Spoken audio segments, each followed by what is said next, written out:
Hi hello welcome to my channel.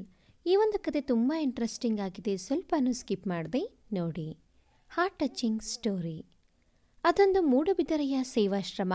ಪ್ರಕೃತಿ ಮಾತೆ ತನ್ನ ಒಡಲಲ್ಲಿ ಮಗುವಿಗೆ ಸ್ಥಳವನ್ನು ನೀಡಿದಂತೆ ಸುಂದರ ಸೇವಾಶ್ರಮ. ಎಷ್ಟೋ ಜನ ಅನಾಥ ಮಕ್ಕಳಿಗೆ, ವೃದ್ಧರಿಗೆ, ಅಬಲೆಯರಿಗೆ ಆಶ್ರಯ ನೀಡಿದ ಆಶ್ರಮ. ಸುಮಿತ್ರಾದೇವಿ ಈ ಆಶ್ರಮದ ನಿರ್ವಾಹಕಿ. ತಮ್ಮ ಪತಿಯ ಕನಸಿನ ಕೂಸಾದ ಮಮತೆಯ ಮಡಿಲು, ಸೇವಾಶ್ರಮದ ಸಂಪೂರ್ಣ ಜವಾಬ್ದಾರಿಯನ್ನು ತಮ್ಮ ಪತಿ ಬಾಲರಾಜುರ ಕಾಲದ ನಂತರ ತಮ್ಮದೇ ಕೂಸಂತೆ ನಿಸ್ವಾರ್ಥತೆಯಿಂದ ಆಶ್ರಮವನ್ನು ನಡೆಸಿಕೊಂಡು ಬಂದಿದ್ದಾರೆ. ಬಾಲರಾಜು ಮೂಲತಃ ಪಂಜಾಬಿನವರು. ಆಗರ್ಭ ಶ್ರೀಮಂತರ ಮನೆತನದಲ್ಲಿ ಜನಿಸಿದ ಬಾಲರಾಜು ತಮ್ಮ ಚಿಕ್ಕ ಪ್ರಾಯದಲ್ಲಿ ತಂದೆಯನ್ನು ಕಳೆದುಕೊಂಡರು. ತಾಯಿ ಪ್ರೀತಿ ಕೌರ ಜೊತೆಗೆ ಕರ್ನಾಟಕದ ಮೂಡುಬಿದಿರೆಗೆ ಬಂದು ನೆಲೆಸಲು ಕಾರಣವಿದೆ.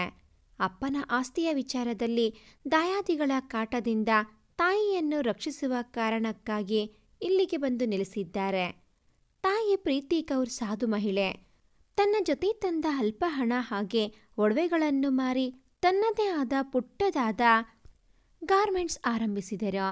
ತಮ್ಮ ಜೊತೆಗೆ ಕೆಲಸ ಮಾಡುವ ಇತರೆ ಮಹಿಳೆಯರ ಕಷ್ಟ ದುಃಖಗಳನ್ನು ನೋಡಿ ಮಮತಾಮಯಿ ಆದ ಪ್ರೀತಿ ಕೌರ್ ತಾನು ಈ ಸಮಾಜಕ್ಕೆ ಒಳಿತು ಮಾಡಬೇಕು ಎಂಬ ಮಹಾದಾಸೆ ಹೊಂದಿದ್ದರು.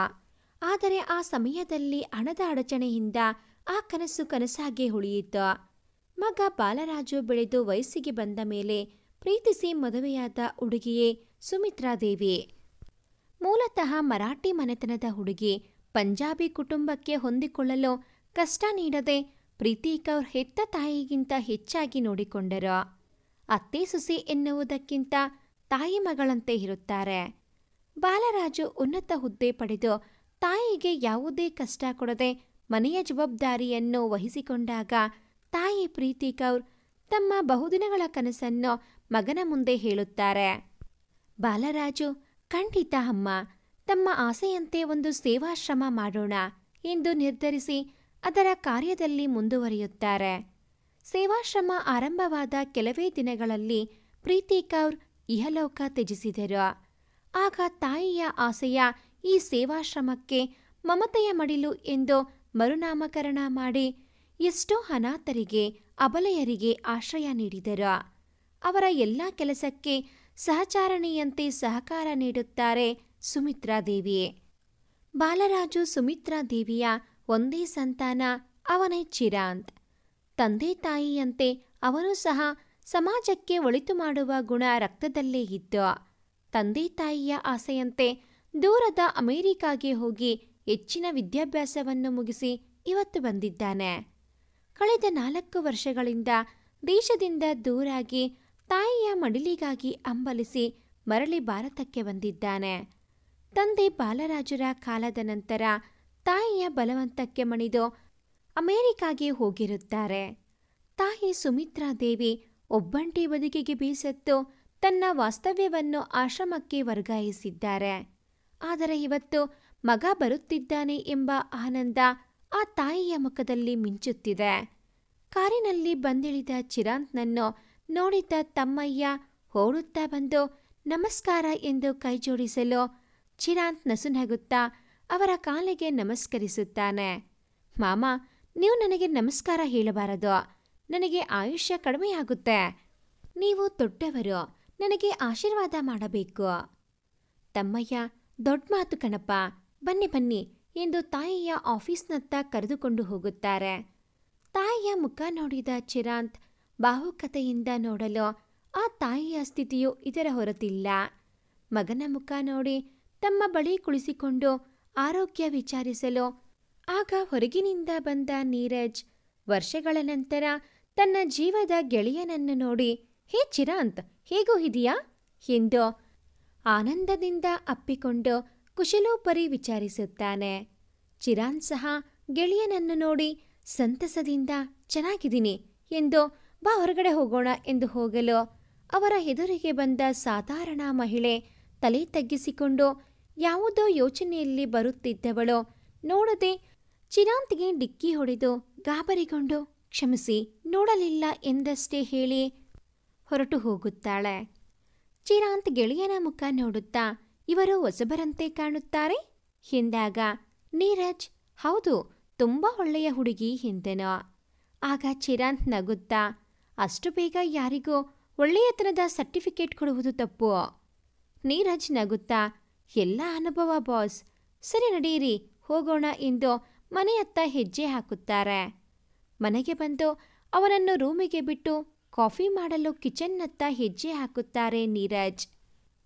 ಫ್ರೆಶ್ ಆಗಿ ಹೊರಬಂದ ಚಿರಾಂತ್ ಟೇಬಲ್ ಮೇಲೆ ಆಗಷ್ಟೇ ಪೋಸ್ಟ್ಮ್ಯಾನ್ ಇಟ್ಟು ಹೋದ ಪೇಪರ್ಸ್ ನೋಡಿ ಕೋಪದಿಂದ ಅದನ್ನು ಬಿಸಾಡಿ ತಲೆ ಹಿಡಿದು ಕುಳಿತು ಬಿಡುತ್ತಾನೆ.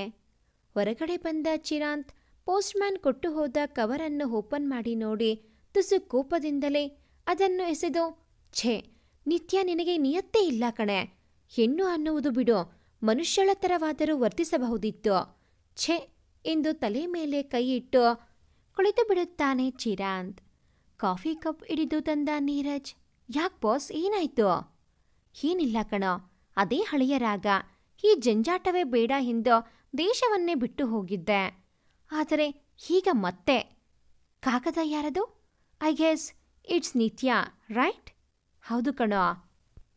ಬಾಸ್, ನಾನು ಹೀಗೆ ಹೇಳ್ತೀನಿ ಅಂತ ತಪ್ಪು ತಿಳಿಬೇಡಿ. ನನಗೆ ಗೊತ್ತು ನಿತ್ಯ ಎಂಥ ಹೆಣ್ಣು ಅಂತ. ಅವಳು ಬಯಸಿದ್ದು ಅವಳು ಪಡೆಯದೇ ಇರಲಾರಳು. ನನ್ನ ಕೇಳುವುದಾದರೆ ನೀವೇಕೆ ಅವಳ ಪಾಲಿನ ಆಸ್ತಿ ಕೊಡಬಾರದು? Neeraj, are you mad? ಇದು ಕೇವಲ ಹಣದ ವಿಚಾರ ಅಲ್ಲ ಕಣೋ. ಇದನ್ನು ಕೊಟ್ಟರೆ ನಮ್ಮ ತಂದೆಯೇ ಅವಳಿಗೂ ತಂದೆ ಎಂದು ನಾವೇ ಒಪ್ಪಿಕೊಂಡಂತಾಗುತ್ತೆ. ನಮ್ಮ ತಂದೆ ಯಾವುದೇ ತಪ್ಪು ಮಾಡಿಲ್ಲ, ಅದನ್ನು ನಾನು ಸಾಬೀತು ಮಾಡೇ ತೀರುತ್ತೇನೆ ಎಂದು ಹೊಳೆನಡೆದ ಚಿರಾಂತ್. ನೀರಜ್, ಗಾಡ್, ಇದು ಬಗೆಹರಿಯದ ಸಮಸ್ಯೆ. ಹೇ ಪ್ರಭು, ನೀವೇ ದಾರಿ ತೋರಬೇಕು ಎಂದು ತನ್ನ ಇಷ್ಟ ದೈವ ರಾಮನಿಗೆ ಕೈ ಮುಗಿದು ಆಶ್ರಮದತ್ತ ಹೆಜ್ಜೆ ಹಾಕುತ್ತಾನೆ. ಆಶ್ರಮದಲ್ಲಿ ತಮ್ಮ ಕಚೇರಿಯಲ್ಲಿ ಮಕ್ಕಳಿಗಾಗಿ ಹಮ್ಮಿಕೊಂಡ ಚಿತ್ರಕಲೆ ಸ್ಪರ್ಧೆ ಬಗ್ಗೆ ಯೋಚಿಸುತ್ತಾ ಕುಳಿತ ಸುಮಿತ್ರಾದೇವಿಯ ಬಳಿ ಬಂದ ಹುಡುಗಿಯನ್ನು ನೋಡಿದ ಸುಮಿತ್ರಾದೇವಿ ಕಾಳಜಿಯಿಂದ, ಬಾ ಮಗು, ಏನಾದರೂ ಬೇಕಿತ್ತಾ ಎಂದಾಗ ಆ ಹುಡುಗಿ ಇಲ್ಲ ಎಂದು ತಲೆ ಆಡಿಸಿ, ಮಾಯಿ, ನನಗೆ ಈ ಜೀವನದಿಂದ ಮುಕ್ತಿ ಹೊಂದಲು ಮಾರ್ಗ ಸೂಚಿಸುವಿರಾ ಎಂದು ಕಣ್ತುಂಬಿಕೊಂಡ ಚಿತ್ರಾ ಮುಖ ನೋಡಿ, ಛೇ ಬಿಡ್ತು ಅನ್ನು ಕಂದ. ಯಾಕಮ್ಮ, ಚಿಕ್ಕ ಪ್ರಾಯಕ್ಕೆ ವೈರಾಗ್ಯ? ಜೀವನ ದೊಡ್ಡದು ಮಗಳೇ. ಸಮಸ್ಯೆಗೆ ಹೆದರಿ ಓಡಿದರೆ ಹೇಗೆ? ಹೌದು, ಇಲ್ಲಿ ನಿನಗೆ ಏನಾದರೂ ತೊಂದರೆ ಆಗ್ತಾ ಇದ್ದರೆ ಹೇಳಮ್ಮ. ಚಿತ್ರ, ಇಲ್ಲ ಮಾಯೆ ಎಂದು ಕಣ್ಣೀರು ಒರೆಸಿಕೊಂಡು ಹೊರಟು ನಿಂತವಳ ಬೆನ್ನ ಮೇಲೆ ಕೈ ಇಟ್ಟು, ಇದು ಆಶ್ರಮ ಅಲ್ಲ, ಮನೆ. ಇದೇ ಸತ್ಯ. ಎಲ್ಲರಿಗೂ ಸಮಸ್ಯೆಗಳಿವೆ, ಆದರೂ ಬದುಕುತ್ತಾರೆ. ಯಾಕೆ ಹೇಳು? ಮಾನವ ಜನ್ಮ ದೊಡ್ಡದು, ಮರಳಿ ಸಿಗದು. ಅಷ್ಟರಲ್ಲಿ ಬಾಗಿಲ ಬಳಿ ಬಂದ ನೀರಜ್, ಕ್ಷಮೆ ಕೋರುತ್ತೇನೆ ಮಾಯಿ. ಅದು ಸುಮಿತ್ರಾದೇವಿ, ಕ್ಷಮೆ ಬೇಡ ಮಗು, ಒಂದು ನಿಮಿಷ. ನೀರಜ್, ಸರಿ ಮಾಯಿ ಎಂದು ಹೊರಟು ಹೋಗುತ್ತಾನೆ. ಮಾಯಿ ಮುಂದೆ ಬಂದು, ಚಿತ್ರ, ನಿನ್ನ ಸಮಸ್ಯೆ ನಮಗಾರಿಗೂ ತಿಳಿದಿಲ್ಲ. ನೀನು ಈ ಆಶ್ರಮಕ್ಕೆ ಬಂದು ಇಂದಿಗೆ ವರ್ಷ ಆಯಿತು. ನಮ್ಮೊಳಗೆ ಒಬ್ಬಳಂತೆ ಈ ಆಶ್ರಮದ ಎಲ್ಲ ರೀತಿಯ ಕೆಲಸಗಳನ್ನು ಮಾಡುತ್ತಿದ್ದೆ. ಆದರೆ ಮಗು, ನೀನು ಯಾರೋ? ಇಷ್ಟು ಚಿಕ್ಕ ಪ್ರಾಯಕ್ಕೆ ನೀನು ಬರುವ ಸ್ಥಳ ಇದಲ್ಲ. ಮದುವೆ, ಮಕ್ಕಳು ಅಂತ ಬಾಳಬೇಕು. ಮಧ್ಯದಲ್ಲಿ, ಮಾಯಿ, ದಯವಿಟ್ಟು ನನ್ನನ್ನು ಏನೂ ಕೇಳಬೇಡಿ ಎಂದು ಕೈ ಜೋಡಿಸಿದ ಚಿತ್ರ ಹೊರಟು ಹೋಗುತ್ತಾಳೆ. ಒಳಬಂದ ನೀರಜ್, ಮಾಯಿ, ಈ ಹುಡುಗಿ ತುಂಬ ವಿಚಿತ್ರ ಅಲ್ವಾ? ಸುಮಿತ್ರಾದೇವಿ ನಗುತ್ತಾ, ಹಾಗೆ ಹೇಳಬಾರದು ನೀರಜ್. ಆಕೆಯ ಸಮಸ್ಯೆ ಏನು ಎಂದು ನಮಗೆ ಹೇಳೇ ಇಲ್ಲ. ನೀರಜ್, ಹೌದು, ಹತ್ಬಿಡಿ, ಈಗ ಮತ್ತೊಂದು ಸಮಸ್ಯೆ ಉಂಟಾಗಿದೆ. ಸುಮಿತ್ರಾದೇವಿ, ಹೋ, ನಿತ್ಯಾಳ ನೋಟಿಸ್ ಬಂತಾ? ನೀರಜ್, ಹೌದೆಂದು ತಲೆ ಆಡಿಸುತ್ತಾನೆ. ಸುಮಿತ್ರಾದೇವಿ ನಿಟ್ಟುಸಿರ ಬಿಟ್ಟು ಚೇರ್ಗೆ ಹಾಗೆ ಹೊರಗಿ ಕಣ್ಣು ಮುಚ್ಚಿ, ನೀರಜ್, ನಮ್ಮ ಲಾಯರ್ಗೆ ಬರಲು ಹೇಳು ಎಂದಾಗ, ನೀರಜ್, ಮಾಯಿ, ಅದು ಚಿರಾಂತ್ ಎಂದಾಗ ಸುಮಿತ್ರಾದೇವಿ, ಅವನಿಗೆ ನಾನು ಹೇಳುತ್ತೇನೆ, ನೀನು ಮೊದಲು ಬರಲು ಹೇಳು. ಸರಿ ಮಾಯಿ ಎಂದು ಹೊರಟು ಹೋಗುತ್ತಾನೆ ನೀರಜ್. ಹೊರಗಡೆ ಹುಲ್ಲಿನ ಮೇಲೆ ಯಾವುದೋ ಗಹನವಾದ ಆಲೋಚನೆ ಮಾಡುತ್ತಾ ಕುಳಿತ ಚಿತ್ರ ಯಾರೋ ಕೃತಿಕಾ ಎಂದು ಕೂಗಿದ್ದಕ್ಕೆ ಬೆಚ್ಚಿ ಧ್ವನಿ ಬಂದತ್ತ ನೋಡಲು ದೂರದಲ್ಲಿ ನಿಂತಿರುವ ಅರುಣಾಳನ್ನು ನೋಡಿ ದುಃಖ, ಸಂತಸ, ಆಶ್ಚರ್ಯ ಎಲ್ಲ ಭಾವಗಳನ್ನು ಒಟ್ಟಿಗೆ ಮೂಡಿ ಓಡುತ್ತಾ ಆಕೆಯ ಬಳಿ ಹೋಗಿ ಅಪ್ಪಿಕೊಂಡು ಮನಸ್ಸೋ ಇಚ್ಛೆ ಅತ್ತು ಬಿಡುತ್ತಾಳೆ. ಸಮಾಧಾನ ಮಾಡಿದ ಅರುಣ, ಏನೇ ಇದು ನಿನ್ನ ಅವಸ್ಥೆ? ಕತ್ತಲ್ಲಿ ತಾಳಿ ಸರ ಇಲ್ಲ, ಹಣೆಯ ಮೇಲೆ ಕುಂಕುಮ ಇಲ್ಲ. ಯಾಕಮ್ಮ ಈ ವೈದವ್ಯ ಕೃತಿಕಾ? ಚಿತ್ರ ಬೆಚ್ಚುತ್ತಾ ಅವಳ ಬಾಯಿಯ ಮೇಲೆ ಕೈ ಇಟ್ಟು, ಶೂ ಚಿತ್ರ ಚಿತ್ರ ಅನ್ನೋ, ಸರಿ ಬಾ ಎಂದು ಅರುಣಾಳ ಕೈ ಹಿಡಿದು ತನಗಾಗಿ ಮೀಸಲಿಟ್ಟ ಕೋಣೆಯತ್ತ ಹೆಜ್ಜೆ ಹಾಕುತ್ತಾಳೆ. ಅದೊಂದು ಯಾವುದೇ ಸೌಕರ್ಯವೂ ಇರದ ಪುಟ್ಟ ಕೋಣೆ. ಒಂದು ಟೇಬಲ್, ಕುರ್ಚಿ, ಒಂದು ಕಟ್ಟಿಗೆಯ ಮಂಚ, ಅದರ ಮೇಲೊಂದು ಹಾಸಿಗೆ, ದಿಂಬು, ಗೋಡೆಯಲ್ಲಿ ಮಾಡಿದ ಒಂದು ಕಪಾಟು, ಅದರಲ್ಲಿ ಹೆಚ್ಚು ಅಂದರೆ ಒಂದು ಚಿಕ್ಕ ಬ್ಯಾಗು, 2 ಸಾಧಾರಣ ಸೀರೆಗಳು. ಅವುಗಳನ್ನು ನೋಡಿದರೆ ಇಂದೋ ನಾಳೆನೋ ಹರಿದು ಹೋಗುವಷ್ಟು ಹಳೆಯದಾಗಿವೆ. ಅವುಗಳನ್ನು ದಿಟ್ಟಿಸಿ ನೋಡಿದ ಅರುಣಾಳ ಮನ ತನ್ನ ಪ್ರಾಣ ಸಖಿಯ ಸ್ಥಿತಿ ನೋಡಿ ಅವಳನ್ನು ಗಟ್ಟಿಯಾಗಿ ತಬ್ಬಿಕೊಂಡು ಅಳುತ್ತಾ, ಬೇಡ ಕಣೆ ಮಾರಾಯ್ತಿ, ಈ ಸ್ಥಳ, ಈ ಕೋಣೆ, ಈ ನಿನ್ನ ವೇಷ, ದೇವ ಯಾಕಿಷ್ಟು ನೋವು ಇವಳಿಗೆ? ಯಾವ ಮಾಪಕ್ಕಾಗಿ ಈ ಶಿಕ್ಷೆ ಎಂದು ದುಃಖ ಪಡುತ್ತಾಳೆ. ಕೃತಿಕಾ ಸಹ ಕಣ್ಣೀರು ಹಾಕುತ್ತಾ, ಸಮಾಧಾನ ಮಾಡಿಕೋ ಅರುಣ, ಎಲ್ಲ ಹಣೆ ಬರಹ, ಅದು ಬಿಡು. ಬಂದ ವಿಷಯ? ನೀನು ಬಂದ ವಿಚಾರ ಊರಲ್ಲಿ ಯಾರಿಗೂ ಗೊತ್ತಿಲ್ಲ ತಾನೇ? ಅರುಣ, ಇಲ್ಲ ಕೃತಿ, ನಾನು 2 ದಿನದ ಟ್ರೈನಿಂಗ್ ನೆಪ ಹುಟ್ಟಿ ಬಂದೆ. ಕೃತಿಕಾ, ಸರಿ, ಅದು ಹೇಗಿದ್ದಿ? ಅಮ್ಮ? ಕೃತಿ, ನೀನು ಮನೆ ಬಿಟ್ಟು ಹೋದ ದಿನವೇ ಆಂಟಿಗೆ. ಕೃತಿಕಾ ಗಾಬರಿಗೊಂಡು, ಅಮ್ಮನಿಗೆ ಏನಾಯಿತು? ಅದು ಅವರಿಗೆ ಪ್ಯಾರಲಿಸ್ ಸ್ಟ್ರೋಕ್. ಹಾಸಿಗೆ ಹಿಡಿದು ವರ್ಷ ಆಯಿತು. ಆದರೆ ನಿನ್ನ ಯೋಚನೆಯಲ್ಲಿ ಅಮ್ಮ ಜೀವ ಹಿಡಿದು ಬದುಕುತ್ತಿದ್ದಾರೆ ಕಣೆ. ಒಮ್ಮೆ ಬಂದು ನೋಡಬಾರದೆ? ಆ ತಾಯಿ ಮನಸ್ಸಿನ ಮೇಲೂ ಕರುಣೆ ಬಾರದಷ್ಟು ದೂರದವರೇ ನಾವು. ಕೃತಿಕಾ ಅಳುತ್ತಾ, ಇಲ್ಲಮ್ಮ, ನಡೆ, ಇವತ್ತೇ ಹೋಗೋಣ, ಅಮ್ಮನ್ನ ನೋಡಬೇಕು. ಅರುಣ ಸಂತಸದಿಂದ, ತುಂಬ ಸಂತಸ ಕಣೆ, ನಡೆ ಮೊದಲು ಎಂದು ಬ್ಯಾಗ್ನಲ್ಲಿ ಆ 2 ಸೀರೆಗಳನ್ನು ತುರುಕಿ ಗೆಳತಿಯ ಕೈ ಹಿಡಿದು ಹೊರನಡೆಯಲು, ಕೃತಿಕಾ, 1 ನಿಮಿಷ, ಮಾಯಿಗೆ ಹೇಳಿ ಬರುತ್ತೇನೆ ಎಂದು ಸುಮಿತ್ರಾದೇವಿಯ ಕಚೇರಿಯತ್ತ ಹೆಜ್ಜೆ ಹಾಕುತ್ತಾಳೆ. ಸುಮಿತ್ರಾದೇವಿ ವಿಷಯ ತಿಳಿದು, ಹೋಗಿ ಬಾ ಕಂದ, ನಿನ್ನ ಜೀವನದಲ್ಲಿ ನಡೆದಿರುವುದೇನು ನನಗೆ ತಿಳಿಯದು. ಆದರೆ ಮಗು, ನಿನಗಿನ್ನೂ ವಯಸ್ಸು ಚಿಕ್ಕದು, ಇಲ್ಲಿಯ ಬದುಕು ನಿನಗೆ ಬೇಡ, ಹೋಗಿ ಬಾ. ಕೃತಿಕಾ ಕಣ್ಣೀರು ಹಾಕುತ್ತಾ, ಮಾಯಿ, ಒಂದು ವೇಳೆ ನಾನು ಮರಳಿ ಬಂದರೆ ನನಗೆ ಇಲ್ಲಿ ಇರಲು ಸ್ಥಳ ಉಂಟಲ್ಲವೇ? ಮಾಯಿ ಅಪ್ಪಿಕೊಂಡು, ಖಂಡಿತ ಮಗು, ಈ ಜಗತ್ತಿನಲ್ಲಿ ಯಾರೂ ಅನಾಥರಲ್ಲ.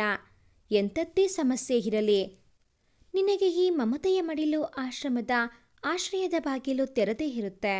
ಆದರೆ ನಾನು ಆ ಶ್ರೀರಾಮನಲ್ಲಿ ಪ್ರಾರ್ಥಿಸುವೆ, ನಿನ್ನ ಬಾಳು ಹಸನಾಗಿ ನೀನು ನೆಮ್ಮದಿಯಿಂದ ಬದುಕುವಂತಾಗಲಿ ಎಂದು. ಹೋಗು ಮಗು, ನಿನ್ನವರ ಬಳಿ ಎಂದು ಆಶೀರ್ವಾದ ಮಾಡಿ ಕಳಿಸಿಕೊಡುತ್ತಾರೆ. ಮೈಸೂರಿನ ಶ್ರೀಮಂತರ ಬಡಾವಣೆ ಎಂದೇ ಪ್ರಸಿದ್ಧಿ ಪಡೆದ ನವನಗರ ಬಡಾವಣೆಯ 4ನೇ ದೊಡ್ಡ ಮನೆಯ ಮುಂದೆ ಬಂದು ನಿಂತ ಕೃತಿಕಾ ಅರುಣ ಗೇಟ್ ತೆರೆದು ಒಳಹೋಗಲು, ಕೃತಿಕಾ ಆ ಮನೆಯನ್ನು ಮೊದಲ ಬಾರಿಯಂತೆ ನೋಡುತ್ತಾ ಮನೆಯ ಮೇಲೆ ಬರೆದ ದೊಡ್ಡಕ್ಷರದ ಬರಹ ಪ್ರೀತಿಯ ಕಡಲು ಎಂಬ ನಾಮಫಲಕವನ್ನು ನೋಡಿದ ಕೃತಿಕಾ ಮುಖದಲ್ಲಿ ನಿರಾಸೆಯ ನಗೆ ಮೂಡಿ ಮರೆಯಾಗುತ್ತೆ. ಮುಂದೆ ಹೋಗಿದ್ದ ಅರುಣ ಮರಳಿ ಬಂದು ಬಾರೆ ಎಂದು ಕೈ ಹಿಡಿದು ಒಳನಡೆಯುತ್ತಾಳೆ. ವಿಶಾಲವಾದ ಮನೆ, ದೊಡ್ಡದಾದ ಹಾಲ್, ಎಡಗಡೆಗೆ ತುಸು ದೊಡ್ಡದೇ ಎನಿಸುವಂತಹ ಅಡಿಗೆ ಕೋಣೆ, ಅದರ ಪಕ್ಕದಲ್ಲಿರುವ ದೇವರ ಮಂದಿರ, ಬಲಗಡೆ 2 ದೊಡ್ಡದಾದ ರೂಮುಗಳು, ಮುಂದೆ ಸಾಗಿದರೆ ಹಿತ್ತಲು, ಅಲ್ಲಿ ಸಾಕಷ್ಟು ಮರಗಿಡಗಳನ್ನು ತನ್ನ ಕೈಯಾರೆ ಹಚ್ಚಿ ಬೆಳೆಸಿದ ಕೃತಿಕಾ ಹೊಳಬಂದು ಮೇಲೆ ಮಹಡಿಗೆ ಹೋಗಲು ದೊಡ್ಡದಾದ ಮೆಟ್ಟಲುಗಳನ್ನು ಹೊಂದಿರುವ ಸ್ಟೇರ್ಕೇಸ್, ಮೇಲೆರಡು ರೂಮುಗಳು, ಒಂದು ತಂದೆ ತಾಯಿಯದು, ಒಂದು ಅಣ್ಣನ ಕೋಣೆ, ಮದುವೆಯ ಮುಂಚೆ ತನ್ನದೇ ಆಗಿದ್ದ ಕೋಣೆ. ಅದರ ಬಾಗಿಲ ಮೇಲೆ ಕೈ ಇಟ್ಟ ತಕ್ಷಣವೇ ಏನೋ ನೆನಪಾದಂತೆ ಹಿಂದೆ ಸರಿದ ಕೃತಿಕಾಳ ಬಳಿ ಬಂದ ಅರುಣ ಬಾ ಎಂದು ತಾಯಿಯ ಕೋಣೆಯತ್ತ ಹೆಜ್ಜೆ ಹಾಕುತ್ತಾರೆ. ವರ್ಷದ ಹಿಂದೆ ನೋಡಿದ್ದ ಮಗಳ ಮುಖವನ್ನು ನೋಡಿದ ಗಂಗಾವತಿಯವರು ಹಾಸಿಗೆ ಮೇಲಿಂದ ಏಳಲಾಗದೆ ಸೋತು ಬಳಿ ಬರುವಂತೆ ಕೈ ಚಾಚಲು ಕೃತಿಕಾ ಅಳುತ್ತಾ ಅವರ ಬಳಿ ಓಡುತ್ತಾ ಹೋಗಿ ಕಾಲ ಬಳಿ ಕುಳಿತು ಮುಖ ನೋಡಲು ಇಬ್ಬರ ಮಧ್ಯದಲ್ಲಿ ಮೌನವೇ ಉತ್ತರ. ಮಗಳ ಮುಖ ನೋಡುತ್ತಾ ಗಂಗಾ ಅವರು ಕಷ್ಟಪಡುತ್ತಾ ಎದ್ದು ಕುಳಿತು ಎಲ್ಲಿಗೆ ಹೋಗಿದ್ದೆ ತಾಯಿ ಎಂದು ಕಂಬನಿ ಮಿಡಿಯಲು ಕೃತಿಕಾ ನಿಸ್ಸಹಾಯಕವಾಗಿ ನೋಡುತ್ತಾ, ಅಪ್ಪಾಜಿ ಹೇಳಿದ್ದರಲ್ಲವೇ ಅಮ್ಮ, ಮನೆ ಬಿಟ್ಟು ತೊಲಗು ಎಂದು. ಗಂಗಾ ಅವರು ದುಃಖದಿಂದ, ಬೇಡವೇ, ಹಳೆಯದನ್ನು ಮರೆತು ಬಿಡು, ಎಲ್ಲ ಸರಿ ಹೋಗಿದೆ. ಅಳಿಯಂದಿರು ತುಂಬ ಬದಲಾಯಿಸಿದ್ದಾರೆ ಕೃತಿ. ನಿನ್ನೆನೇ ನಿಮ್ಮ ತಂದೆಯ ಜೊತೆಗೆ ಮಾತಾಗಿದೆ. ನಾಳೆಯೇ ಅವರೆಲ್ಲ ಬರುತ್ತಿದ್ದಾರೆ. ಅದಕ್ಕೆ ನಾನೇ ಅರುಣಾಳಿಗೆ ಫೋನ್ ಮಾಡಿ ನಿನ್ನ ಕರೆತರಲು ಹೇಳಿದ್ದು. ಅರುಣಾಳ ಮುಖ ನೋಡಿದ ಕೃತಿಕಾ, ಅರುಣ, ನೀನು ಕೊಟ್ಟ ಮಾತನ್ನು ಮಧ್ಯದಲ್ಲಿ ತಡೆದು, ಅರುಣ, ನನಗೆ ಮಾತಿಗಿಂತ ನಿನ್ನ ಜೀವನ ಮುಖ್ಯ. ಅದ್ಯಾವುದೋ ಆಶ್ರಯದಲ್ಲಿ ಎಲ್ಲ ಇದ್ದು ಇರದವರಂತೆ ಇರುವುದು ನಾನು ನೋಡಲಾರೆ ಕೃತಿ, ಕ್ಷಮಿಸು. ಗಂಗಾ, ಮಗು, ಎಲ್ಲ ಮರೆತು ಬಿಡು, ಸರಿ ಹೋಗು, ಮೊದಲು ಸ್ನಾನ ಮಾಡಿ ರೆಸ್ಟ್ ಮಾಡು. ಅಮ್ಮ ಅರುಣ, ನೀನಿವತ್ತು ಇಲ್ಲೇ ಇರು ಕಂದ. ಬೇಡ ಆಂಟಿ, ಮನೆಯಲ್ಲಿ ಅತ್ತೆಯವರ ಆರೋಗ್ಯ ಸರಿಯಿಲ್ಲ. ಆದರೆ ಯೋಚಿಸಬೇಡಿ, ಬೆಳಗ್ಗೆ ಮತ್ತೆ ಬರುತ್ತೇನೆ. ಗಂಗಾ, ಸರಿ ಕಣಮ್ಮ. ಕೃತಿ, ಹೋಗಮ್ಮ. ಕೃತಿಕಾ ಅರುಣಾಳನ್ನು ಬಾಗಿಲವರೆಗೆ ಬಿಟ್ಟು ಹೊಳಬಂದು ಸುತ್ತಲೂ ನೋಡಲು, ತನ್ನ ಕೋಣೆ ಎಲ್ಲಿ ಎಂದು ನೆನಪಿಸಿಕೊಂಡು ಒಂದು ರೂಮಿನತ್ತ ಹೆಜ್ಜೆ ಹಾಕಲು, ಮನೆ ಕೆಲಸದಾಕೆ, ಹೇ ಯಾರಮ್ಮ ನೀನು? ಹೇಳದೆ ಕೇಳದೆ ಮನೆಯೊಳಗೆ ನುಗ್ಗಿದ್ದು ಅಲ್ಲದೆ ನನ್ನ ಕೋಣೆಗೆ ಹೋಗಲು ಎಷ್ಟು ಧೈರ್ಯ? ಈ ಭಿಕ್ಷುಕರಿಗೆ ಸದರ ಜಾಸ್ತಿ ಆಯಿತು. ಅದಕ್ಕೆ ಶ್ರೀಮಂತರ ಮನೆ ಕಂಡ ಕ್ಷಣ ನುಗ್ಗಿಬಿಡುತ್ತವೆ ಪೀಡೆಗಳು. ಅಷ್ಟರಲ್ಲಿ ಕಾರಿನ ಸದ್ದಿಗೆ ಸುಮ್ಮನಾದಳು. ಕೆಲಸದಾಕಿಯ ಬಳಿ ಬಂದ ಬೃಂದ ಬಹಳ ದಿನದ ನಂತರ ಕೃತಿಕಾಳ ಮುಖ ನೋಡಿ ಆಶ್ಚರ್ಯದಿಂದ, ಕೃತಿ, ನೀನು? ಕೆಲಸದಾಕೆ ವಿಮಲಾ, ಚಿಕ್ಕಮ್ಮನವರೇ, ಹೀಗೆ ಯಾರು? ತಮಗೆ ಗೊತ್ತಾ? ಬೃಂದ ಸೊಟ್ಟಗೆ ನಕ್ಕು, ಹಾ ಗೊತ್ತು. ದಿವಾನ ಮನೆತನಕ್ಕೆ ತಪ್ಪಾಗಿ ಜನಿಸಿದ ಈ ಮನೆತನಕ್ಕೆ ಕಪ್ಪು ಚುಕ್ಕೆಯಂತಿರುವ ಈ ಮನೆಯ ಮಗಳು. ವಿಮಲಾಳ ಮುಖ ಭಯದಿಂದ, ಕ್ಷಮಿಸಿ ಅಮ್ಮ, ನನಗೆ ಗೊತ್ತಾಗದೆ ಎಂದು ಕೃತಿಕಾ ಮುಖ ನೋಡಲು, ಬೃಂದ, ನೀನ್ಯಾಕೆ ಸಾರಿ ಕೇಳ್ತೀಯಾ? ಬಿಡು, ಇವಳ ಯೋಗ್ಯತೆಗೆ ಭಿಕ್ಷಾಟನೆ ಮಾಡುವುದೇ ಲಾಯಕ್ಕು. ಹಿಂದಿನಿಂದ ಬಂದ ಗಡುಸಾದ ಧ್ವನಿ, ಬೃಂದ ಎಂಬ ಧ್ವನಿಗೆ ಬೆಚ್ಚಿದ ಮೂವರು ಹಿಂತಿರುಗಿ ನೋಡಿ, ಧನುಷ್ ಮುಂದೆ ಬಂದು, ಮೈಂಡ್ ಯುವರ್ ಲ್ಯಾಂಗ್ವೇಜ್. ಯಾರನ್ನೇ ನೀನು ಭಿಕ್ಷಕಿ ಅಂತೀಯಾ ಎಂದು ಕೈ ಮೇಲೆ ಎತ್ತಲು ಕೃತಿಕಾ ಅಡ್ಡ ಬಂದು, ಅಣ್ಣ ಬೇಡ, ದಯವಿಟ್ಟು ಎಂದು ಕೈ ಮುಗಿಯಲು, ಧನುಷ್, ನೀನು ಸುಮ್ಮನಿರು ಕೃತಿ, ಇವಳಿಗೆ ಹಣದ ಕೊಬ್ಬು. ಅಷ್ಟರಲ್ಲಿ ಒಳಬಂದ ಪ್ರತಾಪ್ ಚಂದ್ರರವರು, ಧನು, ಹೆಂಡತಿಯ ಮೇಲೆ ಕೈ ಮಾಡುವ ಅನಾಚಾರ ಯಾವಾಗಿನಿಂದ ಕಲಿತೆ? ಅಷ್ಟಕ್ಕೂ ಬೃಂದ ಹೇಳಿದ್ದಲ್ಲಿ ತಪ್ಪೇನಿದೆ? ಹೆಣ್ಣಾಗಿ ನೆಟ್ಟಗೆ ಸಂಸಾರ ಮಾಡಿಕೊಂಡು ಹೋಗಲಾಗದೆ ಗಂಡನನ್ನು ಬಿಟ್ಟು ಬಂದು ಈಗ ನಾನು ಎಲ್ಲರ ಮುಂದೆ ತಲೆ ತಗ್ಗಿಸುವಂತೆ ಮಾಡಿದ್ದಾಳೆ ಈ ನಿನ್ನ ತಂಗಿ. ಇವಳಿಗೆ ಬುದ್ಧಿ ಹೇಳುವುದು ಬಿಟ್ಟು ನನ್ನ ಸೊಸೆ ಮೇಲೆ ಕೈ ಮಾಡಲು ಎಷ್ಟೋ ಧೈರ್ಯ ನಿನಗೆ? ಬೃಂದ ಈ ಮನೆಯ ಮಹಾಲಕ್ಷ್ಮಿ, ನೆನಪಿರಲಿ. ಕ್ಷಮೆ ಕೇಳು ಬೃಂದ ಹತ್ತಿರ. ಧನುಷ್, ಅಪ್ಪಾಜಿ, ನಿಮಗೆ ಎತ್ತ ಮಗಳಿಗಿಂತ ಸೊಸೆಯ ಮುಖ್ಯನಾ? ಛೇ ಎಂದು ಕೃತಿಕಾ ಮುಖ ನೋಡಿ ಬೆನ್ನು ತಟ್ಟಿ ನೇರ ತನ್ನ ಕೋಣೆಗೆ ಹೊರಟು ಹೋಗುತ್ತಾನೆ. ಬೃಂದ ಸಹ ವಿಂಗನಗೆ ಬೀರಿ ತನ್ನ ರೂಮಿಗೆ ಹೊರಟು ಹೋಗುತ್ತಾಳೆ. ಕೃತಿಕಾಳ ಬಳಿ ಬಂದ ಪ್ರತಾಪಚಂದ್ರ, ಕೊಟ್ಟ ಹೆಣ್ಣು ಕುಲಕ್ಕೆ ಹೊರಗೆ, ಇದು ನಮ್ಮ ಪೂರ್ವಜರು ಮಾಡಿದ್ದ ಆಚಾರ, ಅದೇ ಶಾಸನ. ನೀನು ಆ ಕೆಲಸದವಳ ರೂಮಲ್ಲಿ ಇರೋ. ನಾಳೆ ಮಹೇಶ್ ಬರುತ್ತಾರೆ. ನೀನು ಯಾವುದೇ ತಕರಾರು ತೆಗೆಯದೆ ಅವರ ಜೊತೆಗೆ ಹೋಗಬೇಕು. ಇದು ರಿಕ್ವೆಸ್ಟ್ ಅಲ್ಲ, ಇಟ್ಸ್ ಮೈ ಆರ್ಡರ್. ಕೆಲಸದಾಕೆ ವಿಮಲಾಳ ಮುಖ ನೋಡಿ, ಇವಳಿಗೆ ಆ ಜಯಮ್ಮನ ಕೋಣೆ ತೋರಿಸು. ವಿಮಲಾ, ಅದು ಯಜಮಾನರೇ, ನಾಳೆ ಜಯಮ್ಮ ಬರುತ್ತಾರೆ. ಅಲ್ಲಿ ಹೇಗೆ? ಪ್ರತಾಪಚಂದ್ರ, ನಾಳೆ ಇವಳು ಹೊರಟು ಹೋಗುತ್ತಾಳೆ. ಇವತ್ತು ಒಂದು ರಾತ್ರಿಯಷ್ಟೇ. ಹೋಗು, ರೂಮಿನ ಬಾಗಿಲು ತೆರೆ ಎಂದು ಕೃತಿಕಾ ಮುಖ ನೋಡಿ, ನಾನು ಹೇಳಿದ್ದು ನೆನಪಿದೆ ಅಂದುಕೊಳ್ತೀನಿ ಕೃತಿಕಾ. ಕೃತಿಕಾ ಏನೂ ಮಾತನಾಡದೆ ವಿಮಲಾಳನ್ನು ಹಿಂಬಾಲಿಸುತ್ತಾಳೆ. ವಿಮಲಾಳನ್ನು ಹಿಂಬಾಲಿಸುತ್ತಾ ಕೋಣೆಗೆ ಹೋದ ಕೃತಿಕಾ ಹೊಳ ಹೋಗಿ ಸುತ್ತಲೂ ನೋಡಲು ಒಬ್ಬ ಕೆಲಸದಾಕೆಗೆ ಸಲ್ಲಬೇಕಾದ ಅಲ್ಪ ಸೌಕರ್ಯ ಅಷ್ಟೇ ಆ ಕೋಣೆಯಲ್ಲಿ ಇದ್ದದ್ದು. ಕೃತಿಕಾ ಯಾವ ಸೌಕರ್ಯಕ್ಕೂ ಆಸೆ ಪಟ್ಟವಳಲ್ಲ. ಹಾಗಾಗಿ ಹೆಚ್ಚಿಗೆ ತಲೆ ಕೆಡಿಸಿಕೊಳ್ಳದೆ ಹೊಳಹೋಗಿ ನೆಲದ ಮೇಲೆ ಕುಳಿತುಕೊಳ್ಳುತ್ತಾಳೆ. ವಿಮಲಾ, ಕೃತಿಕಾ ಈ ಮನೆಯ ಮಗಳು, ಆದರೂ ಇಷ್ಟು ಸರಳ ಜೀವನ, ಯಾಕಿಷ್ಟು ಅನಾಧಾರ ಎತ್ತವರಿಂದ ಯೋಚಿಸುತ್ತಾ ಹೊರಟು ಹೋಗುತ್ತಾಳೆ. ಕೃತಿಕಾ ಹಾಗೆ ಗೋಡೆಗೆ ಹೊರಗೆ ಗತಿಸಿ ಹೋದ ತನ್ನ ಹಳೆಯ ನೆನಪುಗಳಿಗೆ ಜಾರುತ್ತಾಳೆ. ಪ್ರತಾಪಚಂದ್ರ ಹಾಗೂ ಗಂಗಾವತಿ ದಂಪತಿಗಳು ಮೂಲತಃ ರಾಜಸ್ಥಾನದವರು. ಮೈಸೂರಿಗೆ ಉದ್ಯೋಗ ಅರಸಿ ಬಂದು ತಮ್ಮದೇ ಆದ ಪುಟ್ಟ ಖಾದಿ ಬಟ್ಟೆ ಹಾಗೂ ರಾಜಸ್ಥಾನಿ ಮಹಿಳೆಯರ ಹುಡುಗಿಗಳ ಮಳಿಗೆ ಆರಂಭಿಸುತ್ತಾರೆ. ಕೆಲವೇ ವರ್ಷಗಳಲ್ಲಿ ಆ ಬಿಸ್ನೆಸ್ ಪವಾಡದಂತೆ ಅವರನ್ನು ಶ್ರೀಮಂತರ ಪಟ್ಟಿಗೆ ಸೇರಿಸುತ್ತದೆ. ಗಂಗಾ ಅವರು ತಾವು ನಡೆದು ಬಂದ ಹಾದಿಯನ್ನು ಮರೆಯದೆ ಸರಳತೆ ಮೈಗೂಡಿಸಿಕೊಂಡಿರುತ್ತಾರೆ. ಆದರೆ ಪ್ರತಾಪ್ ಚಂದ್ರ ಮಾತ್ರ ಹಣದ ಗರ್ವ ತುಂಬಿಕೊಂಡು ಗರ್ವಿಷ್ಠನಂತೆ ಸಮಾಜದಲ್ಲಿ ವೈಭವದಿಂದ ಬಾಳುತ್ತಾರೆ. ಅವರಿಗೆ ಇಬ್ಬರೇ ಸಂತಾನ, ಧನುಷ್ ಮತ್ತೆ ಕೃತಿಕಾ. ಧನುಷ್ ತಂದೆಯ ಮಾತಿಗೆ ಎದುರಾಡದೆ ಅವರ ಆಸೆಯಂತೆ MBA ಇನ್ ಮಾರ್ಕೆಟಿಂಗ್ ಉನ್ನತ ಪದವಿಯನ್ನು ಪಡೆದು ತಂದೆಯ ಬಿಸ್ನೆಸ್ನಲ್ಲಿ ಸಹಾಯ ಮಾಡುತ್ತಿರುತ್ತಾನೆ. ಆದರೆ ಕೃತಿಕಾ ತಾಯಿಯದೇ ರೂಪ, ಗುಣ, ಎಲ್ಲರನ್ನೂ ಒಂದೇ ತೆರನಾಗಿ ನೋಡುವ ಮನಸ್ಸಿನ ಹುಡುಗಿ. ಅವಳು ಹುಟ್ಟಿದ್ದು ಮೈಸೂರು. ಆದುದರಿಂದ ಸಹಜವಾಗಿಯೇ ಕನ್ನಡ ಪ್ರೇಮದಿಂದ MA ಇನ್ ಕನ್ನಡ ಮಾಡಿಕೊಂಡು ಮುಂದೆ ಕಾಲೇಜಿನಲ್ಲಿ ಲೆಕ್ಚರರ್ ಆಗುವ ಕನಸು ಕಾಣುವ ಹೊತ್ತಿಗೆ ಅವಳ ಜೀವನದಲ್ಲಿ ಗಂಡನ ರೂಪದಲ್ಲಿ ಮಹೇಶ್ ಬರುತ್ತಾನೆ. ಅದೊಂದು ದಿನ ಮನೆಗೆ ಬಂದ ಪ್ರತಾಪಚಂದ್ರ ಕೃತಿಕಾ ಮತ್ತೆ ಧನುಷ್ನ ಮದುವೆಯ ವಿಚಾರ ಪ್ರಸ್ತಾಪಿಸಿ ತಮ್ಮ ಸ್ನೇಹಿತರ ಮಕ್ಕಳಾದ ಮಹೇಶ್ ಹಾಗೆ ಬೃಂದಾರ ಬಗ್ಗೆ ಹೇಳಲು ಧನುಷ್ ಏನನ್ನೂ ಹೇಳದೆ ಹೊರಟು ಹೋಗುತ್ತಾನೆ. ಅವನ ಮೌನವೇ ಸಮ್ಮತಿ ಎಂದು ನಿರ್ಧರಿಸಿದ ಪ್ರತಾಪಚಂದ್ರ ಸ್ನೇಹಿತನಿಗೆ ಕರೆ ಮಾಡಿ ಮದುವೆಗೆ ಒಪ್ಪಿಗೆ ಸೂಚಿಸುತ್ತಾರೆ. ಕೃತಿಕಾ ಮೊದಲಿನಿಂದಲೂ ಸರಳವಾದ ಹೆಣ್ಣು. ತನಗಾಗಿ ಏನು ಬೇಕು ಏನು ಬೇಡ ಎಂದು ಎಂದಿಗೂ ಕೇಳಿದವಳೇ ಅಲ್ಲ. ತಂದೆಯ ಶಿಸ್ತು ಅಹಂಕಾರಕ್ಕೆ ಎದರಿದ ಮಕ್ಕಳಿಬ್ಬರು ಯಾವುದಕ್ಕೂ ಜಗಳ ಮಾಡುವ ಸಾಹಸ ಮಾಡಿದವರೇ ಅಲ್ಲ. ಆದರೆ ಈಗ ತಂದೆ ಮದುವೆಯ ವಿಚಾರದಲ್ಲಿ ನಮಗೆ ಒಪ್ಪಿಗೆ ಕೇಳುತ್ತಿಲ್ಲ ಅಲ್ಲ ಎಂಬುದೇ ಸಂಕಟ ತೋರುತ್ತೆ ಕೃತಿಕಾಗೆ. ಮೊದಲ ಬಾರಿಗೆ ಧೈರ್ಯ ಮಾಡಿ ತಂದೆಯ ಎದುರು ನಿಂತು, ಅಪ್ಪಾಜಿ, ನನಗೆ ಈಗಲೇ ಮದುವೆ ಬೇಡ, ಅಣ್ಣನಿಗೆ ಮಾಡಿ, ನಾನು 2 ವರ್ಷ ಉದ್ಯೋಗ ಮಾಡುವ ಆಸೆ ಎಂದಾಗ ಪ್ರತಾಪಚಂದ್ರ ಕೋಪದಿಂದ, ಹೋ, ತಮಗೆ ಮದುವೆ ಬೇಡವೇ?